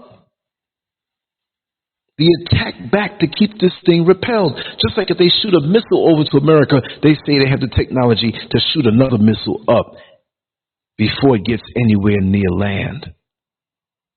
So you have to be wise. You have to be discerning. Because also, too, this thing is sweet to the children. I'm not saying they're bad. But the forbidden fruit is always sweet. Hell, I remember walking from school, and I'll tell you exactly where it was, too. It was on 107th Avenue. We were coming from PS 121. We were walking down 107th Avenue, and there was a house. Well, there was no house there. Used to be. They knocked it down. It was an empty lot, but there was a garbage can there. And somebody had left a magazine, and I snatched it, and I opened it. And we stopped, 2 and 3, about 15 of us, looking at this hardcore magazine. Everybody started grabbing it because they wanted a piece of it. I got like 3 pages. It got ripped. There was a titty here and a leg there and a bush over there. Old man, what are you doing? Get out of here. We ran. We didn't want to get caught. Our homework wasn't done that night.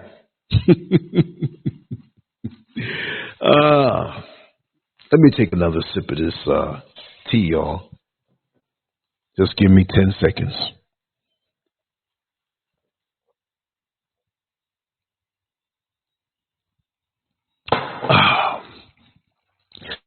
Normalization of negative behaviors, criminal activities that you see in these videos, and the way they act, the promiscuity, the substance abuse, been normalized.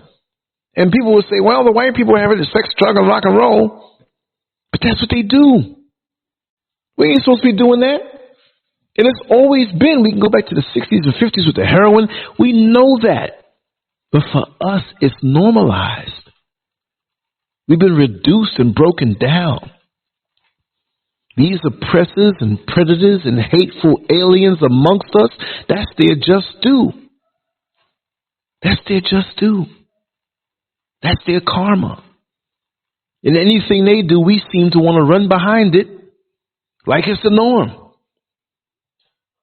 And they love seeing us break ourselves down. They love seeing us partake in their filthy activities. What are we looking for? Acceptance from them? What is wrong with us? Is it corny to uphold a decent standard? I mean, something's wrong with that. I told a person in a second back in the day, no, I don't do no drugs. Oh, you're a goody two-shoe. Yes, I am. Because I'm going to be looking good when I'm 50 and 60 and 70 and 80. I will age, yes, and I have aged, and I can feel it a little bit. But what I'm feeling now, most people felt when they were 32. I'm not saying I'm perfect. I'm not saying environmentally something won't happen to me or whatever have you. But so far, so good. And they depend on us being out of this world while their long-term plan to destroy us. And this is not paranoia. You can call it paranoia all you want. How last we know you're paranoid? No, it's being aware. Because I've seen too much. I mean, if you hear 2, 4, 6, 8, you're going to brace yourself for 10 because you know the rhythm. Nobody's crying over our casualties. Nobody else.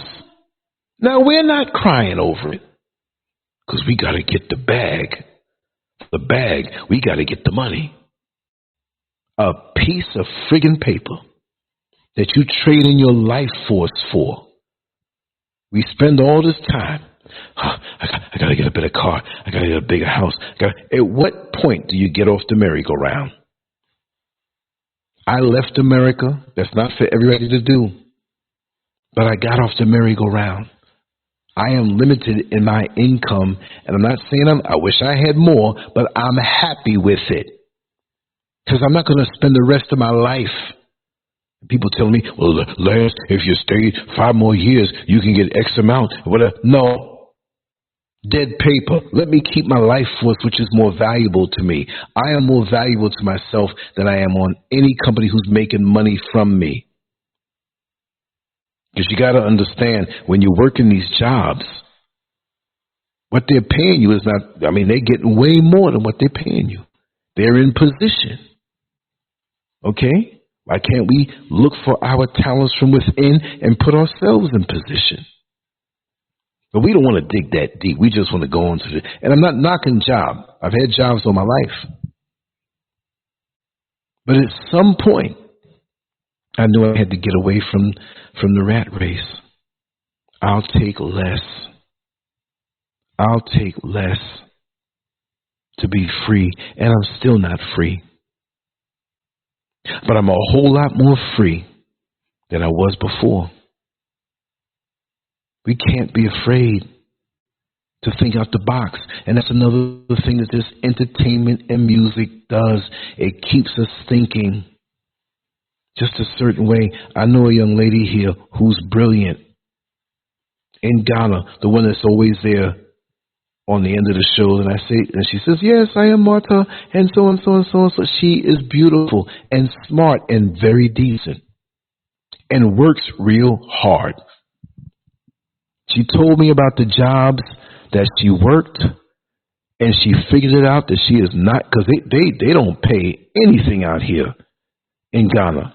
Trust and believe. I mean, it's like some people don't even make enough money to get fare to go back and forth.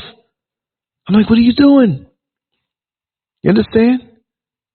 So she said, no, I'm going to sell on the streets. I'm going to get my little juices together, not some simple stuff. She makes stuff that will blow away anything that you'll see in Whole Foods. Fresh, non-GMO, whatever, gets the labels, and people are buying it up left and right. And I'm telling you, if you ever come out to Ghana, because she doesn't have the distribution, if you ever come out to Ghana, you got to taste that juice that she makes. Oh my God. Let me play that clip again. Here she is. And I was thinking earlier, I got to call her tomorrow because she has an air about her. And she may not be aware. Very smart, though, thinking out the box. But I'm going to ask her, have you ever thought about, not that that's the ultimate for you, but you'd get out of here and you'd be free to travel the world. I see stewardess all over you. And then other things out of that. Right? We play this clip. Very smart woman. She always followed me, and I met her in the street one day, and boom, there it was. Boom. Here you go. So, hello, this is Martha. Actually, today I got to meet my friend Lance. Yes, I got to meet my friend Lance. This is my first time meeting him in person, and he's a very kind man, seriously. I do talk with him on phone, on WhatsApp, but I've never got to meet him. But today, he's just extraordinary. He's very, anything you want to know about life, anything you want to know about just human, anything you want to know about life, please. YouTube, Telegram, Instagram, Twitter, all the social media channels, you got to find him there. He's very inspiring. He's very positive. If you want anything positive about life, please subscribe to Lancescurv. And then every day you got to see different videos, different talks, different topics about life. See you. And mind you, I had to hold the camera up high because she's towering over me. She's about 6'2". Presence and just decency and just a warm spirit that needs to be rewarded. But somebody would look at her as an object of pleasure. Very mature for 25 years old. Head on her shoulders. I applaud her. And I applaud and will big up anybody who carries himself a certain way. And some of these old nasty men that promise to help her out. She's not asking, she's doing her own thing, but they try to act like, well, I can do this for you. And then end up, she looks on her phone and sees pictures of you know what. Come on, fellas. You know, for me, I had my stint of time in my younger years, coming into the older years. The offers never stop, but I'm just saying, there's the time you got to get off of the merry-go-round. But I always said, I would rather you remember me for your entire life for the good things I did for you, or to encourage you, or to motivate you. Because my sister, she's pushing hard, and sometimes she feels a little down. And she'll text me or call me and say, Lance, I want to talk a little bit. I'm not feeling too good. Sometimes I talk to her for 5 minutes. Sometimes I talk to her for an hour like I do other people. And sometimes a couple of voicemails is all that I need to do the trick. But guess what? I get the support back. And I got to admit that I use my own medicine. I know how to self-motivate. And every blue moon, there's times I feel a little drained also and need a little boost from someone. But the bottom line is, we are so powerful. But these things that are put in front of us and packaged as black entertainment and black music, no, it ain't. That don't come from us just because they look like us. They're damn devils. And they don't come out of that and say what it is. You know how many talented people out here who would love to share their creations with you, but they got to go through these demonic people who want to keep a hold on us? This is part of the war. They don't tell you about self-empowerment. They don't tell you about unity. We find every reason to be separated from each other. We'll find a reason. They'll have identical twins fussing with each other. They're that good because that's their purpose in this world. And they're doing an excellent job. I'm not saying it's excellent like I like it. But if you look at their performance on how they've destroyed a people to willingly take the poison into their mind and live down to a standard. I mean, these people are wickedly brilliant. Wicked, but brilliant in their wickedness. Seriously. I'm not bigging them up. I'm not applauding them. And we're more powerful than they are. When our minds have been captivated and captive and by our lower desires. We're in pain. We know we're off. We know we're dysfunctional. But we don't want to face it. I ain't crazy. I ain't going to no shrink. Not that you have to go to a shrink, but you need to acknowledge that you need some help. I'm saying this in general. I'm not saying this in a condescending way to anybody in this chat room or anybody who's listening. We need help, y'all. And we got to turn to each other. You see what I mean? Oh, yes, Montpellier, very gorgeous in such a decent way. Statuesque. You know, just upright. Upright. A real supermodel. With just regal in her carriage. Am I saying anything wrong? How many women could men speak of on that level? And if you saw her, she didn't have a stitch of makeup except a little lip gloss. She has the tribal mark on her right cheek, which looks beautiful. It's an African thing. Beautiful. I'm proud of her. I have children her age, and I'm proud of her. And what's up with you men that got kids and you messing around with young ladies that are younger than the kids you got? That just popped in my head. Well, you know, I got your kids 30 years old, man, but you know you 18, so we can get with it. Come on, man. Here's the rule of the thumb. Lancescurv's rule of the thumb. Oh, I'm married and everything, but if I was Signal, I use Signal and Telegram and WhatsApp, so Signal was in my head. I was messaging somebody on Signal a little while ago. But if I was single, if I was out there, here's the rule of the thumb that you can apply to your lives, and maybe, you know, if you're breaking the rules, that's on you. We all have our range and whatever. But if the day you were born, I was having orgasms, I don't mean at that very moment, but if I was having orgasms and you were born, I can't mess with you.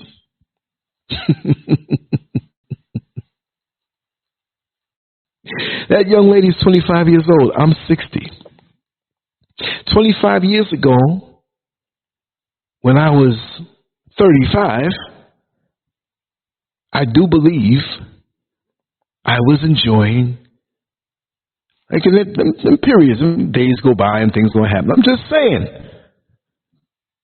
I'm having orgasms and you in diapers and you're going to get older and I'm going to get with you? I know some men feel funny about that. Well, you know, it's you're 18. Really and truly. What you doing, man? You're going to get with somebody 18 years old and you 50. When you 60, she's 28. When you 70, she's 38. When you... What you doing, man?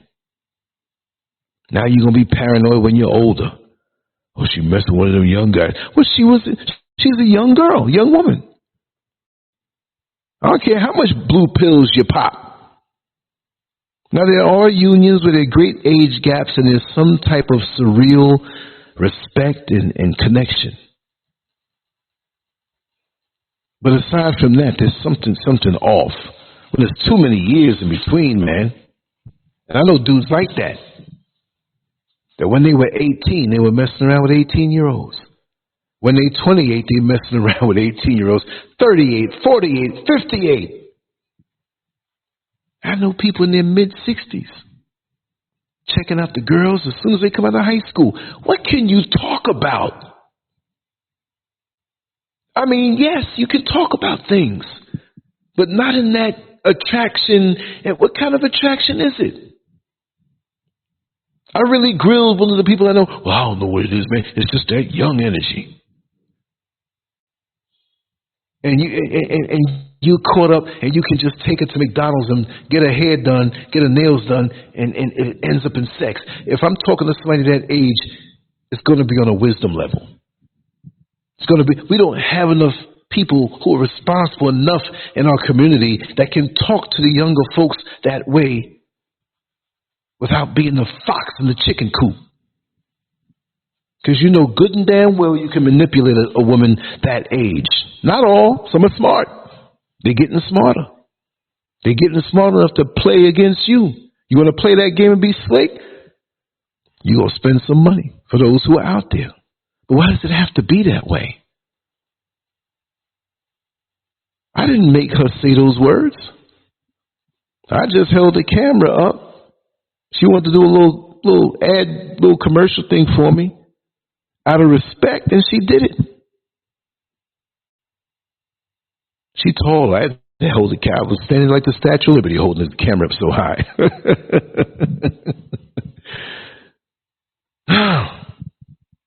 I don't know what to say about this. It is so obvious. The influence on social behavior, exploitation of women, impact on mental health. Because we feel we have to be pressured to have these brand new cars. And the women feel pressured that they have to have what they say is a perfect body. Sisters, you pretty much watch what you eat, get some moderate exercise, stay away from the alcohol, stay away from the bad food. Take a day out of the week where you can eat a little junk. I'm not going to hold you back from that. When you start feeling real good, you won't even have a desire for that. And whatever you are, you're going to be at the epitome of it. If you're real tall and slender, you'll be the best. If you're shorter and thick, you're still going to have a beauty that looks good. We have ectomorphs, mesomorphs, and endomorphs. I'm not going to get into that again. Different body types in men and women. We all have a natural beauty about us. I'm not saying anything effeminate for the brothers. We have a beauty about us. You think righteous. And it goes beyond just the physical dimensions. There are some women that I see that don't fit being what a supermodel is considered, and they're drop dead gorgeous. Because there's an element of decency that illuminates their imagery when you drink it in with your eyes and your third eye. So stop thinking this woman has got to be this and got to be that, and they go get the BBLs and they go get the fat ripped off from around their stomach, whatever. When good living and healthy living, good regular sleep can do so much for you to heal you up, to maintain you being younger, helping to regulate the hormones, hydrating yourself, getting out in the sun. So many of our sisters are so twisted around about the sun. They want to stay out of the sun and they want to put bleaching cream on their face. And when they get older, their face looks like a dried out piece of leather, a twisted mask. Then now you got to block up the pores of your damaged skin with makeup, following behind some imagery. Yes, if you're a model or if you're just a regular person that does a photo shoot once in a while, yes, I can understand it, because the stage lights and the studio lights wash out your features. I understand that. But it shouldn't be a whole lot, because the rule with makeup and a lot of stuff is less is more. When I used to do bodybuilding, that was it. Less is more, but done right. There was a time I used to stay in the gym 5-6 hours. Wasn't training right, maintained no intensity.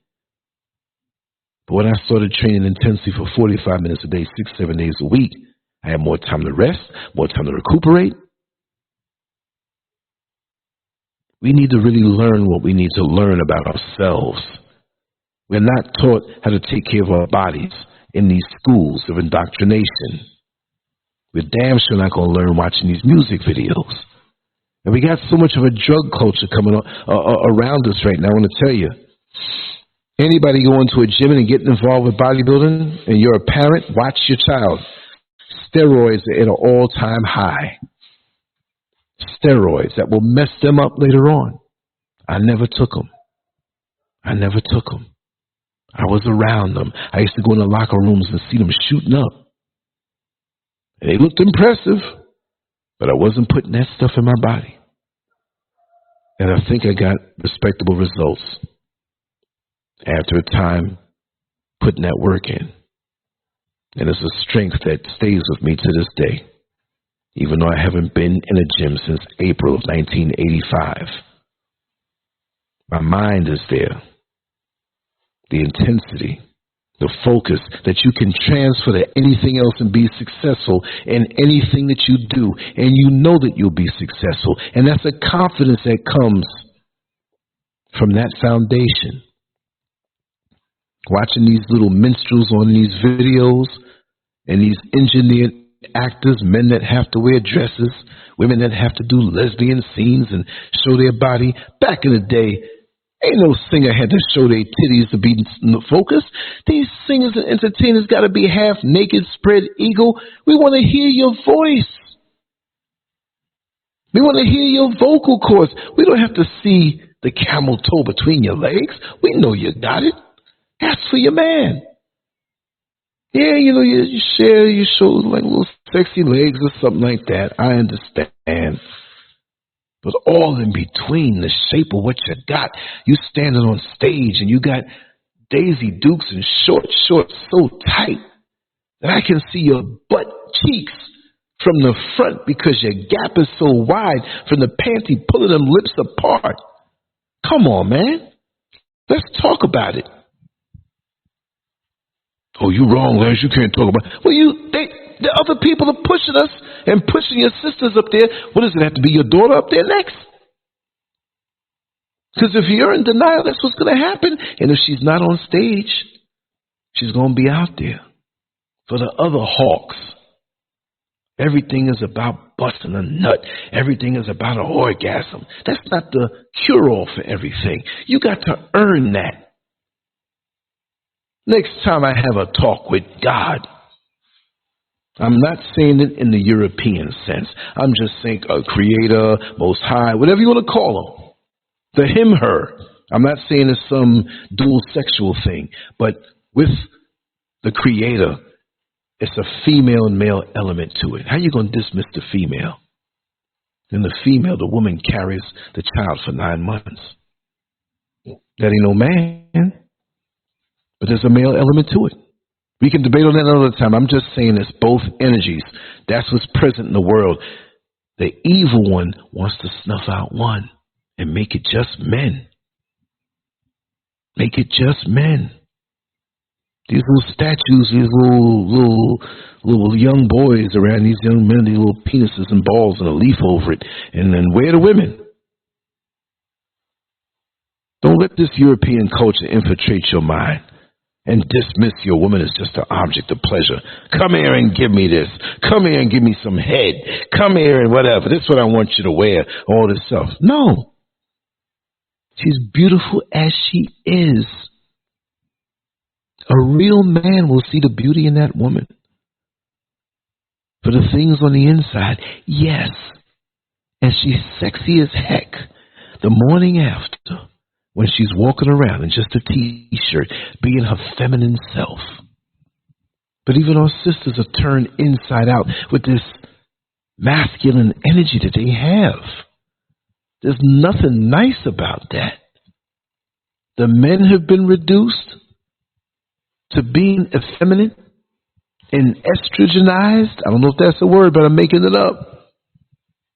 And it's like the daggone females are taking TRT, testosterone replacement therapy shots. And it's rewarded in this society. But the homemaker is nothing that a man would want.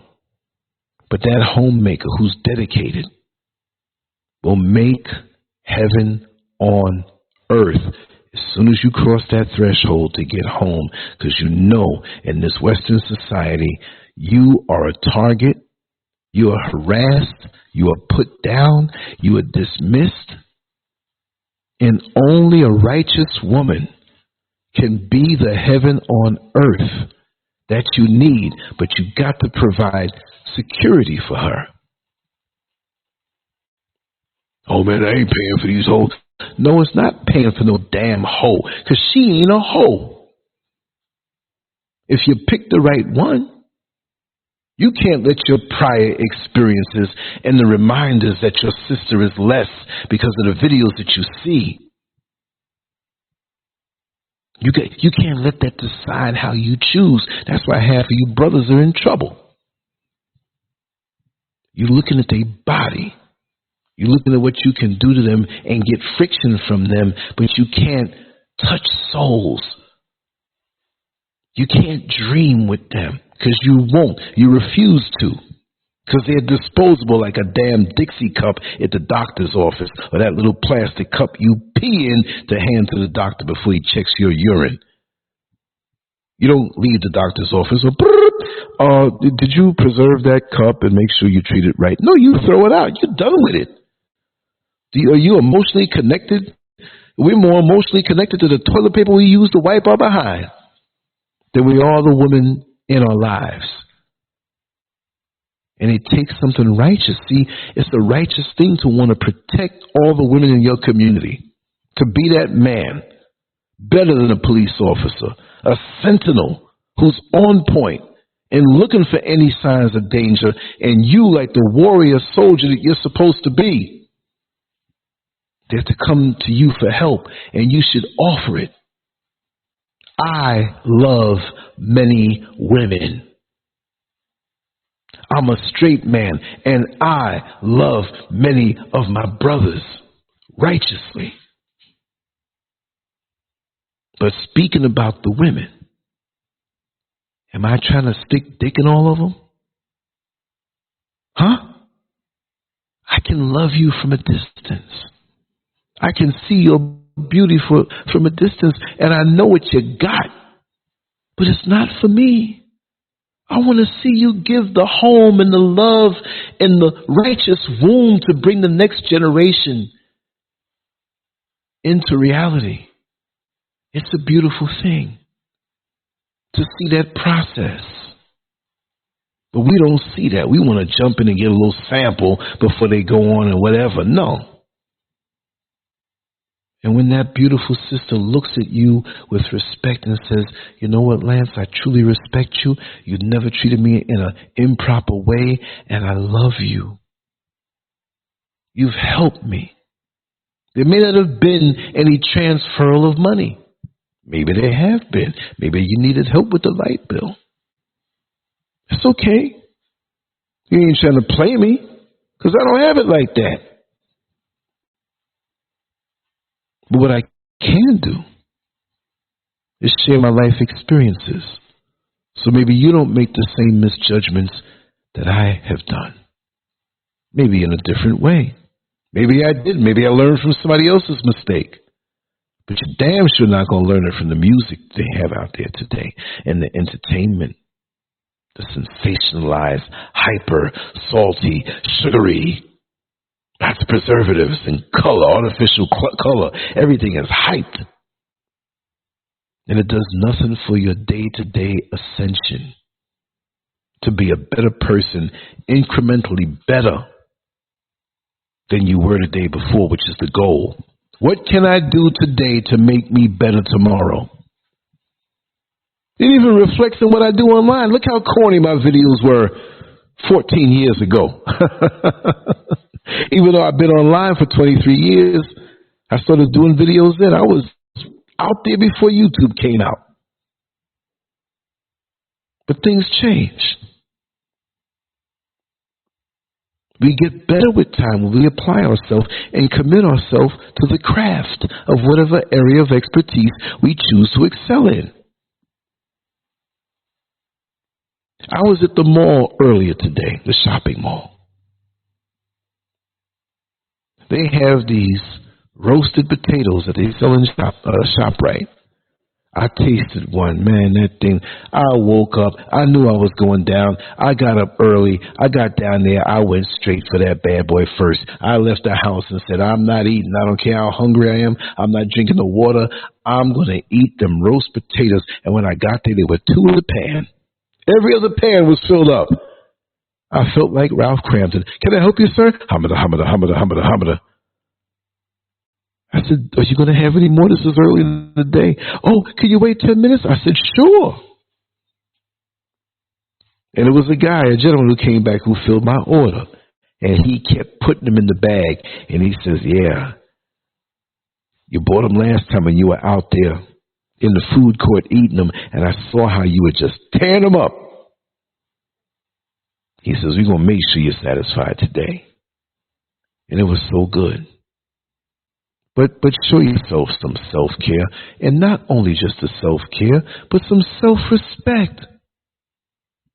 You are better than this display year after year, the same play and different actresses and actors. They are hired to bring you down. And the people behind them want to see you brought down. They profit from your ignorance. They profit from your decadence. And they're laughing all the way to the bank. And when they get rid of some of these so-called stars, there's always the next one looking to step up to the plate. Always. You see what I mean? Year after year. There'll be somebody next year. You know that.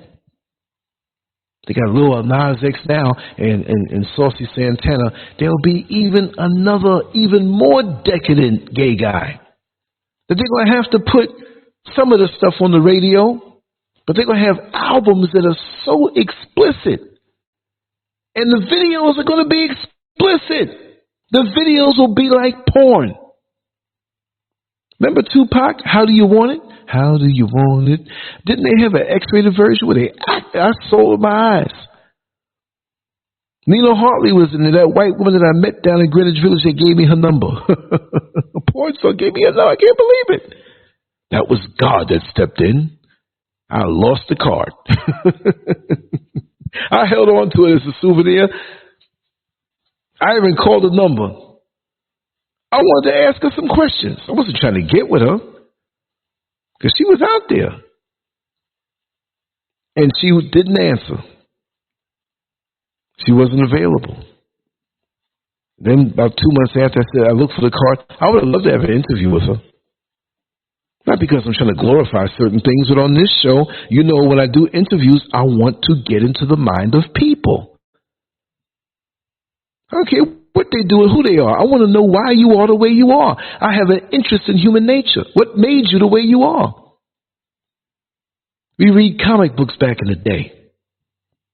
We want to know, how did the Hulk become the Hulk? Gamma radiation. How did Spider-Man become Spider-Man? A radioactive spider bit him. Now, we know this stuff is not true.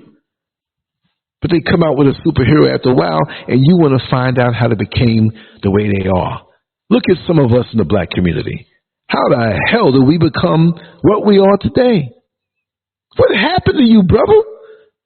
And some of us who know brothers and sisters from back in the day when they were popping, when they were on the top of their game, and we see them all shriveled up and dried up and just no life force. Brother, what happened to you? You know it's going to make them feel bad when you say it, but you got to say it. You just can't. You're like, wait a second, look him over there. Man, that dude was bad back in the day. Well, that woman over there, man, she was talented. She was bad back in the day. I knew a young lady I went to elementary school with. I'm not going to put a name out there. Hopefully she's still alive and hopefully she's doing better. But in elementary school, and I was in the same class, I wasn't no old dude looking at some kid in elementary school, but she was so daggone pretty. It made me nervous to walk down the hallway next to her when she wasn't really walking next to me. She had it all. And as a person in those age groups, she had a shape. And she was beautiful. I'm not going to describe her. But everybody who went to that school knows. And crack came eventually. And boy, did everybody get a chance to run up in her. And her reputation was so, like they say, viral. You get a lot of hits. And let me give a shout out to Brother Neil Frazier, whose video from Monday, let me check. I think it's at about 25,000 hits. And I'm not a hit monger. I'm not a person who's just into that. But the brother's teaching is so intense that I want to make sure that everybody gets to hear. And let me see this. Somebody just left a comment 5 minutes ago. Look at that. Wow. Let me see. Let me just give me a second. I'm going to see something here. Where is it now? I was so surprised in a good way. Okay, I'm going to tell you in a second. It's 27,000 views. Now, you know, that's normal for most people. Some people get 100,000, 200,000. But for a shadow band channel, which I don't really want to mention that no more. I'm doing what I'm doing anyway, regardless. Right? But that's excellent. Because he's putting out quality work. He comes on the channel to teach. And we have our fun conversations, and I let people know in the beginning, this is comedy. This is amusement. Telling some stories to make you laugh, because we got to laugh in the trenches in life sometimes. Bullets flying over our head. Supervisor don't like me. He's going to try to fire me. Man, I'm down. Don't get no liquor. Let's talk. Let's have a little fun. Let's lighten our spirits. Of course. But the brother teaches. And right now, he's researching for what he wants to share with us on Monday. And that's something I appreciate. And he needs more support. He needs more support. He ain't asking for it. He does well by himself, but that needs to be, see, we'll go to a concert where some so-called star, who made him a star, booty cheeks of the year. Oh man, you should have seen that outfit she had on. Man, that's something. And what did it do for you? The spirit of lust is sucking our life force out because so much is directed in that manner. Yeah, men will be men. We're attracted to women, but this thing is like they say, the devil comes in the straight path. So anything normal and natural, he's going to amp it up so it can kill you. It's like in bodybuilding, right? People say, man, ain't you big enough? They say big because they see developed. It doesn't mean you're big. It just means your proportions are a little more larger than life. And the very thing that got that bodybuilder to that point, most bodybuilders are insecure about themselves. As intimidating as they are physically, most are insecure because they feel they got to get better. Hence the drug usage. And they'll keep training like they've been training to get that size. And they'll get injured because they didn't back up off it and train and focus on different things, on the illusion of how their physique is, and developing certain muscles. Bruce Lee wasn't big. He trained with weights. He did all types of martial arts training and calisthenics. But you remember in the movies when he flexed up, he had not an ounce of fat on his body. So it's not just a matter of big and beefy and all of that stuff. No. You got to be fit. But the Instagram generation is here, and it's all about showing out. The filters and the scenarios. And I know people who have come up from their teens, and they're up on 30 now. And they still caught up with the illusion of Instagram and posting up stuff that's larger than life. Why? What is it going to do for you? Yeah, we all like to do things, and we have little businesses and little things. I'm not mad at that. I do it. But I gotta think about it. No. It is what it is. And people, I don't want to hear that corny stuff, man. I'm going to watch this video, man. That's my girl up there, man. Yeah, you can support whatever. But support some decency, because, see, that stuff is going to come back and haunt you. I'm glad I am the way I am. I know I did my little stuff back in the day, but I'm glad that I can come up out of it. STDs at an all-time high. They used to have little videos they'd make about being careful of that. Self-destruction. We're headed for self-destruction. 1988. How true? 88, 98, 2008, 2018, 2024. 36 years ago, we had rappers coming together singing that song. I know what people didn't support that one. And then gangster rap around 1990, maybe 89, but 1990. After that, they said these niggers are getting too conscious. They are pulling together in unity to give a message to the black youth. We can't have that. You see where I'm going with this? God, dog, that was made 36 years ago. Damn, I'm old. I say that as a joke. I've just been here for a while. I'm not old. Old is when you're worn down. We all expire. But I ain't wearing myself down no time soon. Getting my 8+ hours. I'm getting the proper protein, carbohydrates, essential fats, water, vitamins, and minerals. Yes, trace minerals. I'm here for the long haul. Ain't stuffing me out on some weak desire. And yeah, like I said earlier, I wanted some chocolate chip cookies, and I ate them. You do that sometime. But overall, are you a true warrior? Overall, are you a true warrior queen? That everything you do as a woman and everything you do as a man is something that the people can draw from as an example to be different.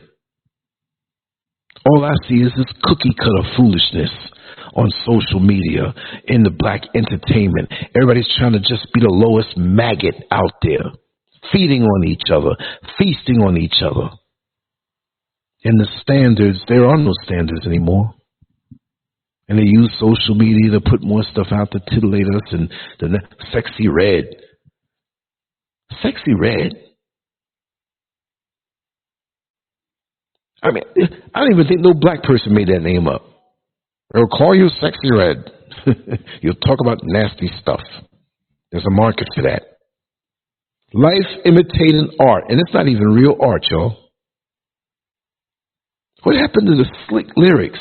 The lyricists? What happened to the storytelling? What happened to Slick Rick's children's story?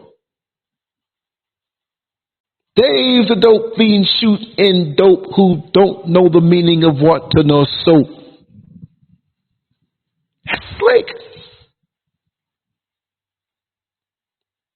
Public Enemy teaching you history in songs that made you strong.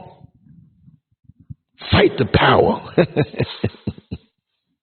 Or we got to hurry up and get this gangster rap out there because these black Negroes are getting too militant and too full of substance. They're waking up. They're using the music in their behalf to wake themselves up. Because Public Enemy has some dope beats that you could dance to. Bring the noise. Dun, dun, dun, dun, dun, dun, dun, dun, dun, dun, dun, dun, dun, dun. Doom, doom, dooga, dooga, doo, doom. Man, what? Something moving around in a coffin. For the funeral, the next day you hear them beats. The old senile man in a nursing home hear a car outside playing them Public Enemy beats, and he get up and start dancing. And the lame shall walk. He hasn't walked in 6 years. He heard those beats and he started dancing. There's a spiritual element to music. African war drums. When you march and them drums are going, and it's a spirit that goes all up inside you. What kind of spirit is going all up inside you when you play this weak-ass music now? Weak lyrics. Sweet and toxic. Poison in the sugar. Sweet, toxic beats and the weaponization of black music. That's what it is. I know this video is going to get about 2 or 3 hits.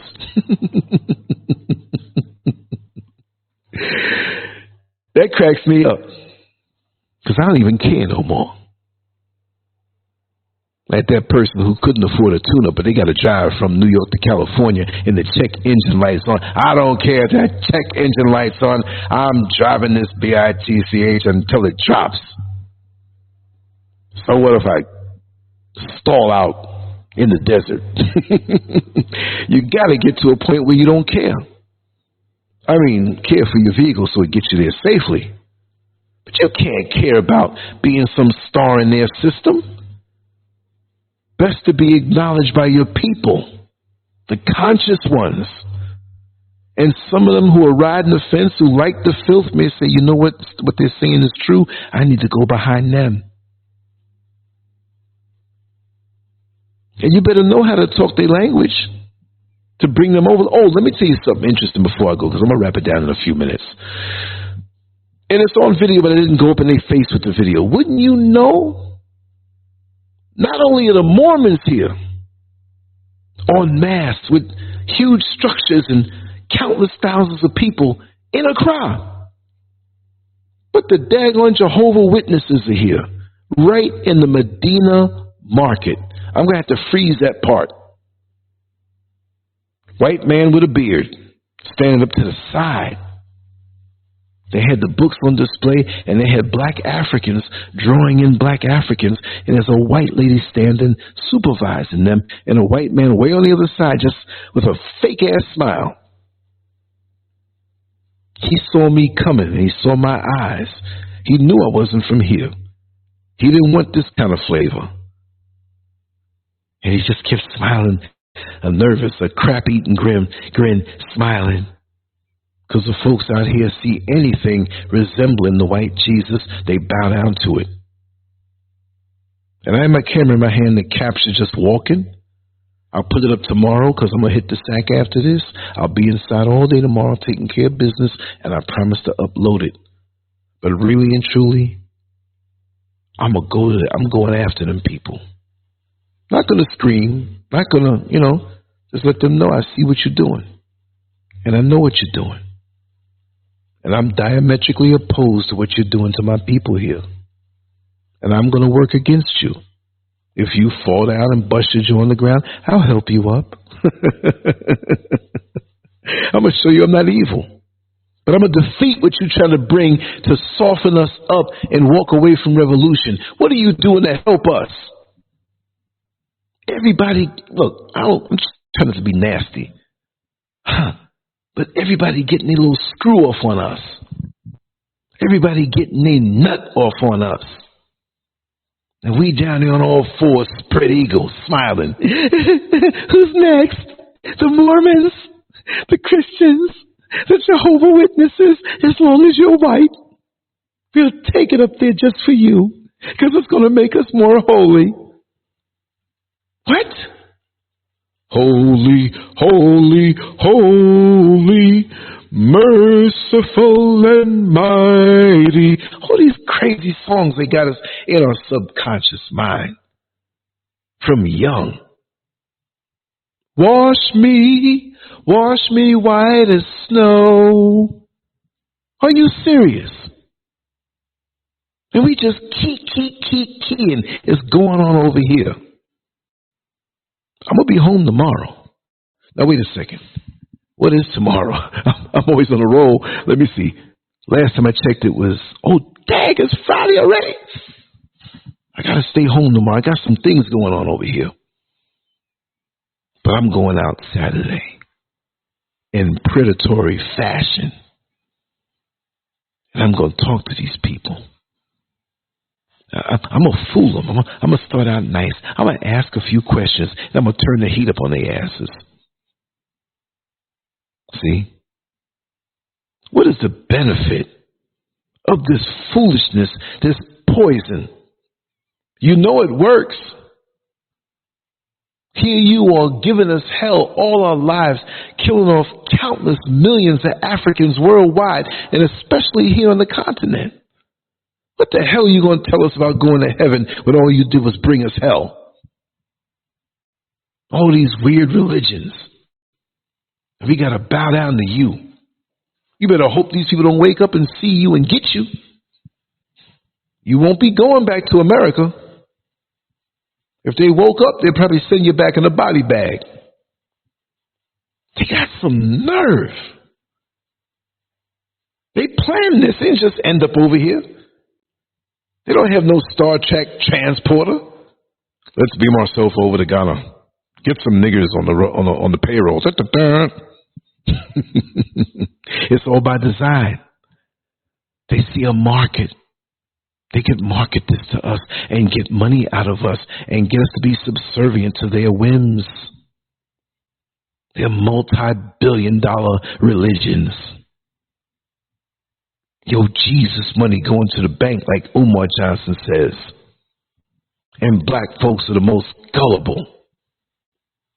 If we're not sucking up to that, we're sucking up to some sick music video, and our daughters are practicing in their bedroom with the phone up on TikTok. We just getting split up all kind of ways. Mental illness in our race is at an all-time high. Well, why wouldn't it be? We're resentful toward each other, so 99% of us are not going to unify. They'll talk it, but they ain't going to do it. Negroes, and I'm going to say I'm not saying black people, like Chris Rock said we got black people and niggas. Black people will unify, but niggas ain't. And you got a lot of niggas in drag acting like black people, talking like black people to get in position to screw your life up. That's why I walk in a tight circle now. Every year somebody's being revealed. I ain't got no problem getting rid of them because I'm trying to go to a better place. I'm trying to improve incrementally. 24 hours from now, I'm going to be better than I am now because I'm going to learn something. I'm going to make sure to learn something. I make sure to control my mind more. Make sure to listen to my discernment, my intuition, my third eye, my spirit. That's what navigates me. If you got the crud of lust in your eye or the crud of the enemy's religion in your eye, you can't see how to navigate to avoid the bombs and the missiles and the minefields that are in your path. That's why so many of us fall by the wayside. So we trust in these fools. And again, like I said, just because you got melanated skin don't mean I'm going to give you a pass. You get vetted even harder. And once I don't deal with you, when I see what's in you, don't, oh, a little 10 years go by and no, I'm different. I'm not afraid of walking alone. This is what people underestimate about me. I can rock this thing all by myself. Scrooge Greed, we still got to do that show. I'm all over the place doing these things that I'm doing. Maybe this weekend we could do it. But with a lot of these other Negroes out here, because see, you can get on YouTube and play pretend and feel good doing it. Like little kids trick-or-treating in a costume. Negroes in a righteous costume with righteous talk. You ain't got nothing but hell inside of you, half of y'all. Want to infiltrate somebody's world and just stink it up. But you always play your hand too soon. Lance is still going strong. Oh, I thought I would be missed. People have been asking for me. What the hell are you doing anyway? There are some who do. And you don't like them, you go after them. Because I will build with you. I will work with you. I've been in this game for a long time. I can see through a lot of stuff, but it's not about me what I'm talking about tonight. I'm kind of rambling right now. See?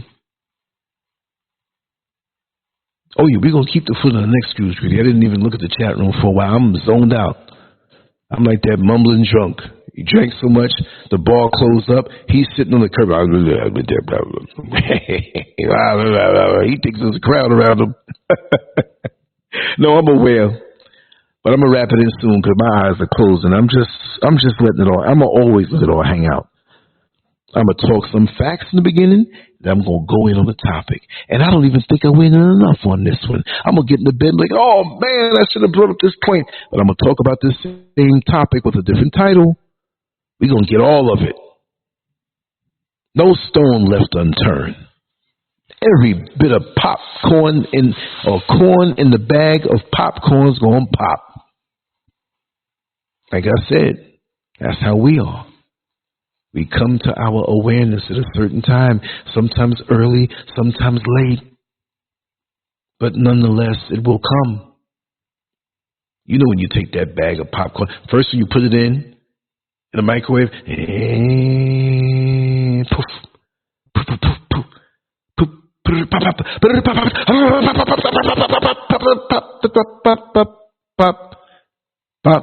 You know it's all over. You don't hear no pops no more. You don't want to burn that popcorn. You get it out of the daggone microwave. Guess what? You chewing the popcorn, eating away, and all of a sudden, ow, ooh, one of them corns that didn't pop. Don't be that. Don't be the corn that didn't pop in your life, that didn't get it.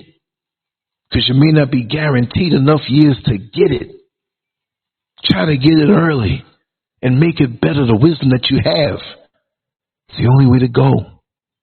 Just like I say, this is an assessment test for eternity. This is an assessment test for eternity. I'm not talking the religious stuff. I'm just telling you what it is. This world is too crazy. This is an obstacle course. This is a higher level test. We were sperm at one time. You're the one who hit the egg. Now you don't have to hit one egg. We all got a shot. But we got heads, like the sperm, that determines our direction. There are many directions that we can make it in. But don't fall victim to these distractions because it ain't going to last too long. I can't believe how fast time is moving, which is an artificial construct. I don't deal with clocks anymore unless I have to meet somebody at a certain time. I hated clocks. Clocks always mess me up. Oh, you got 5 minutes of sleep. Oh, you got to go to work. Oh, you got to go to bed in 5 minutes. Nah, I just go for the internal clock. I was actually fatigued when I started this show because usually I start a lot earlier, but I like doing it around this time. Go to sleep, wake up. I still wake up early.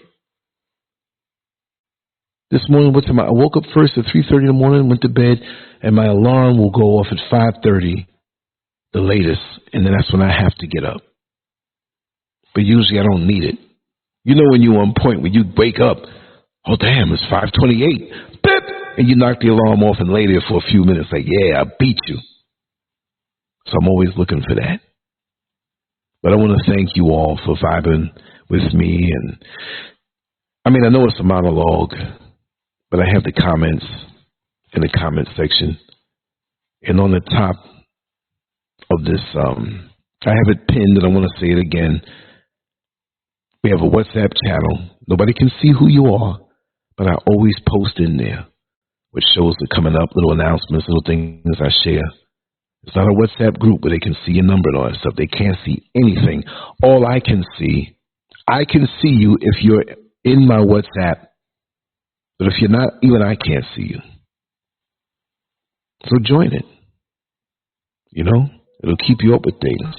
I do have a mailing list. There's a lot of people on it. But again, I said I'm shopping around for another mailing list plug-in that works more efficiently. Because, see, they start out good and they start charging all this money. And go to Lancescurv.com and sign up on the mailing list. I will still get your email. So when I start doing the email blast out there, hit everybody in their email, you can get there.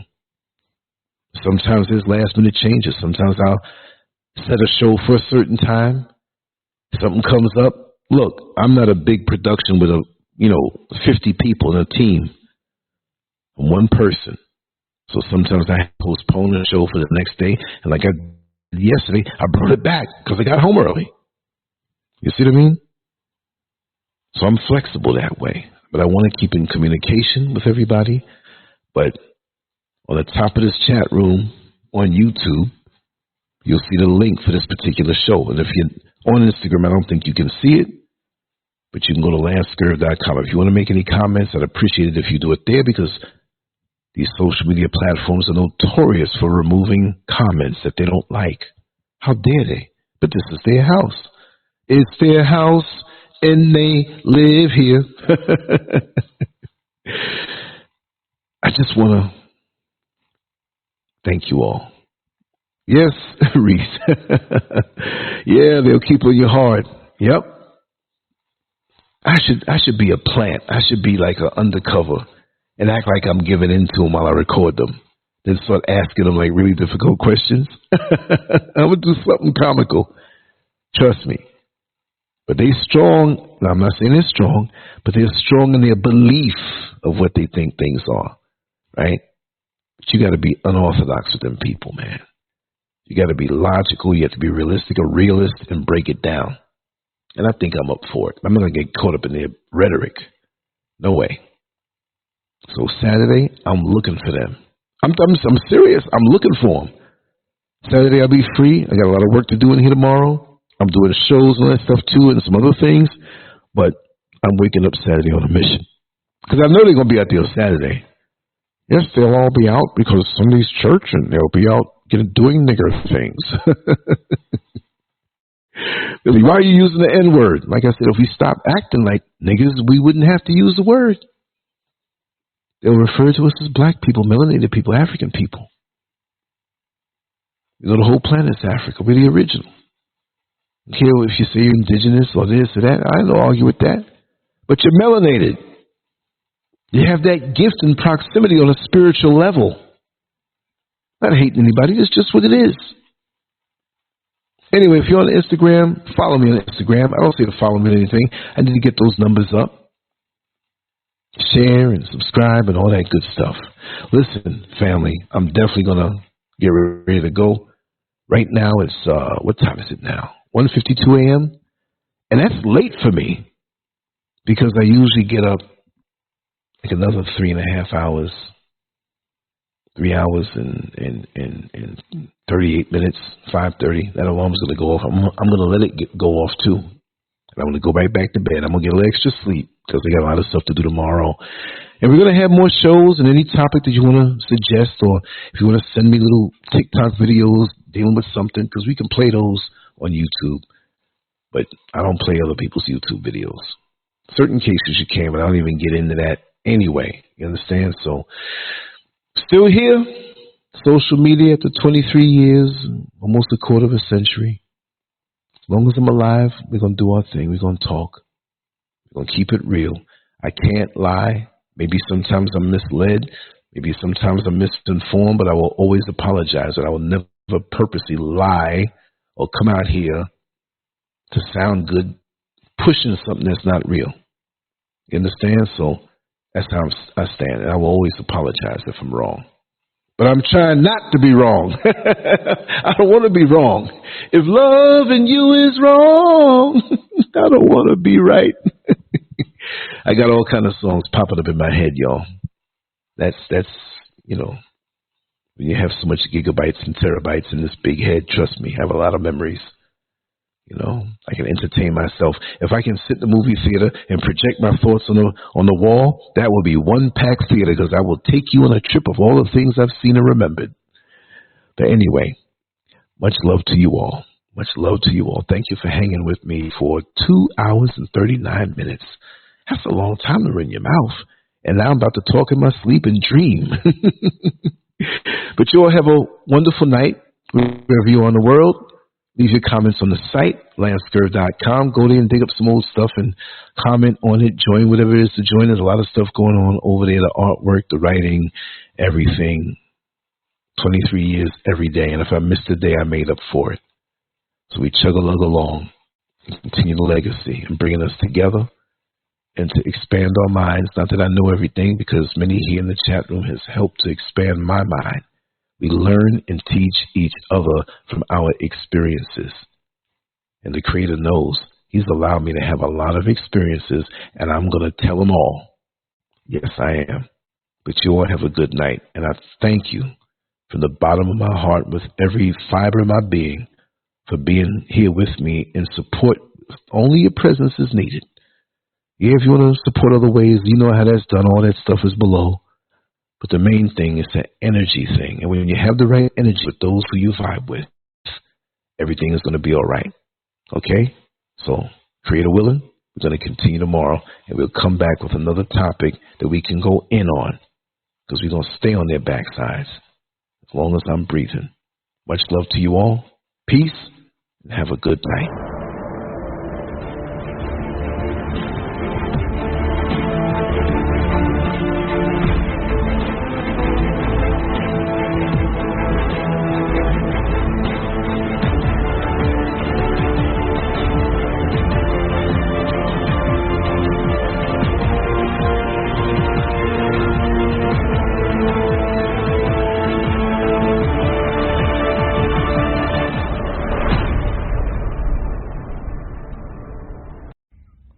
Make sure to go to Lancescurv.com, an online magazine established in 2001, containing written articles, thousands of talk shows and discussions, cutting-edge cartoons, as well as erotic expressions and tasteful adult photography. It's definitely not for the faint of heart. Once you get a taste of the world of Lancescurv, trust me, you'll be back for more. Lancescurv.com. Bold, raw, and uncut.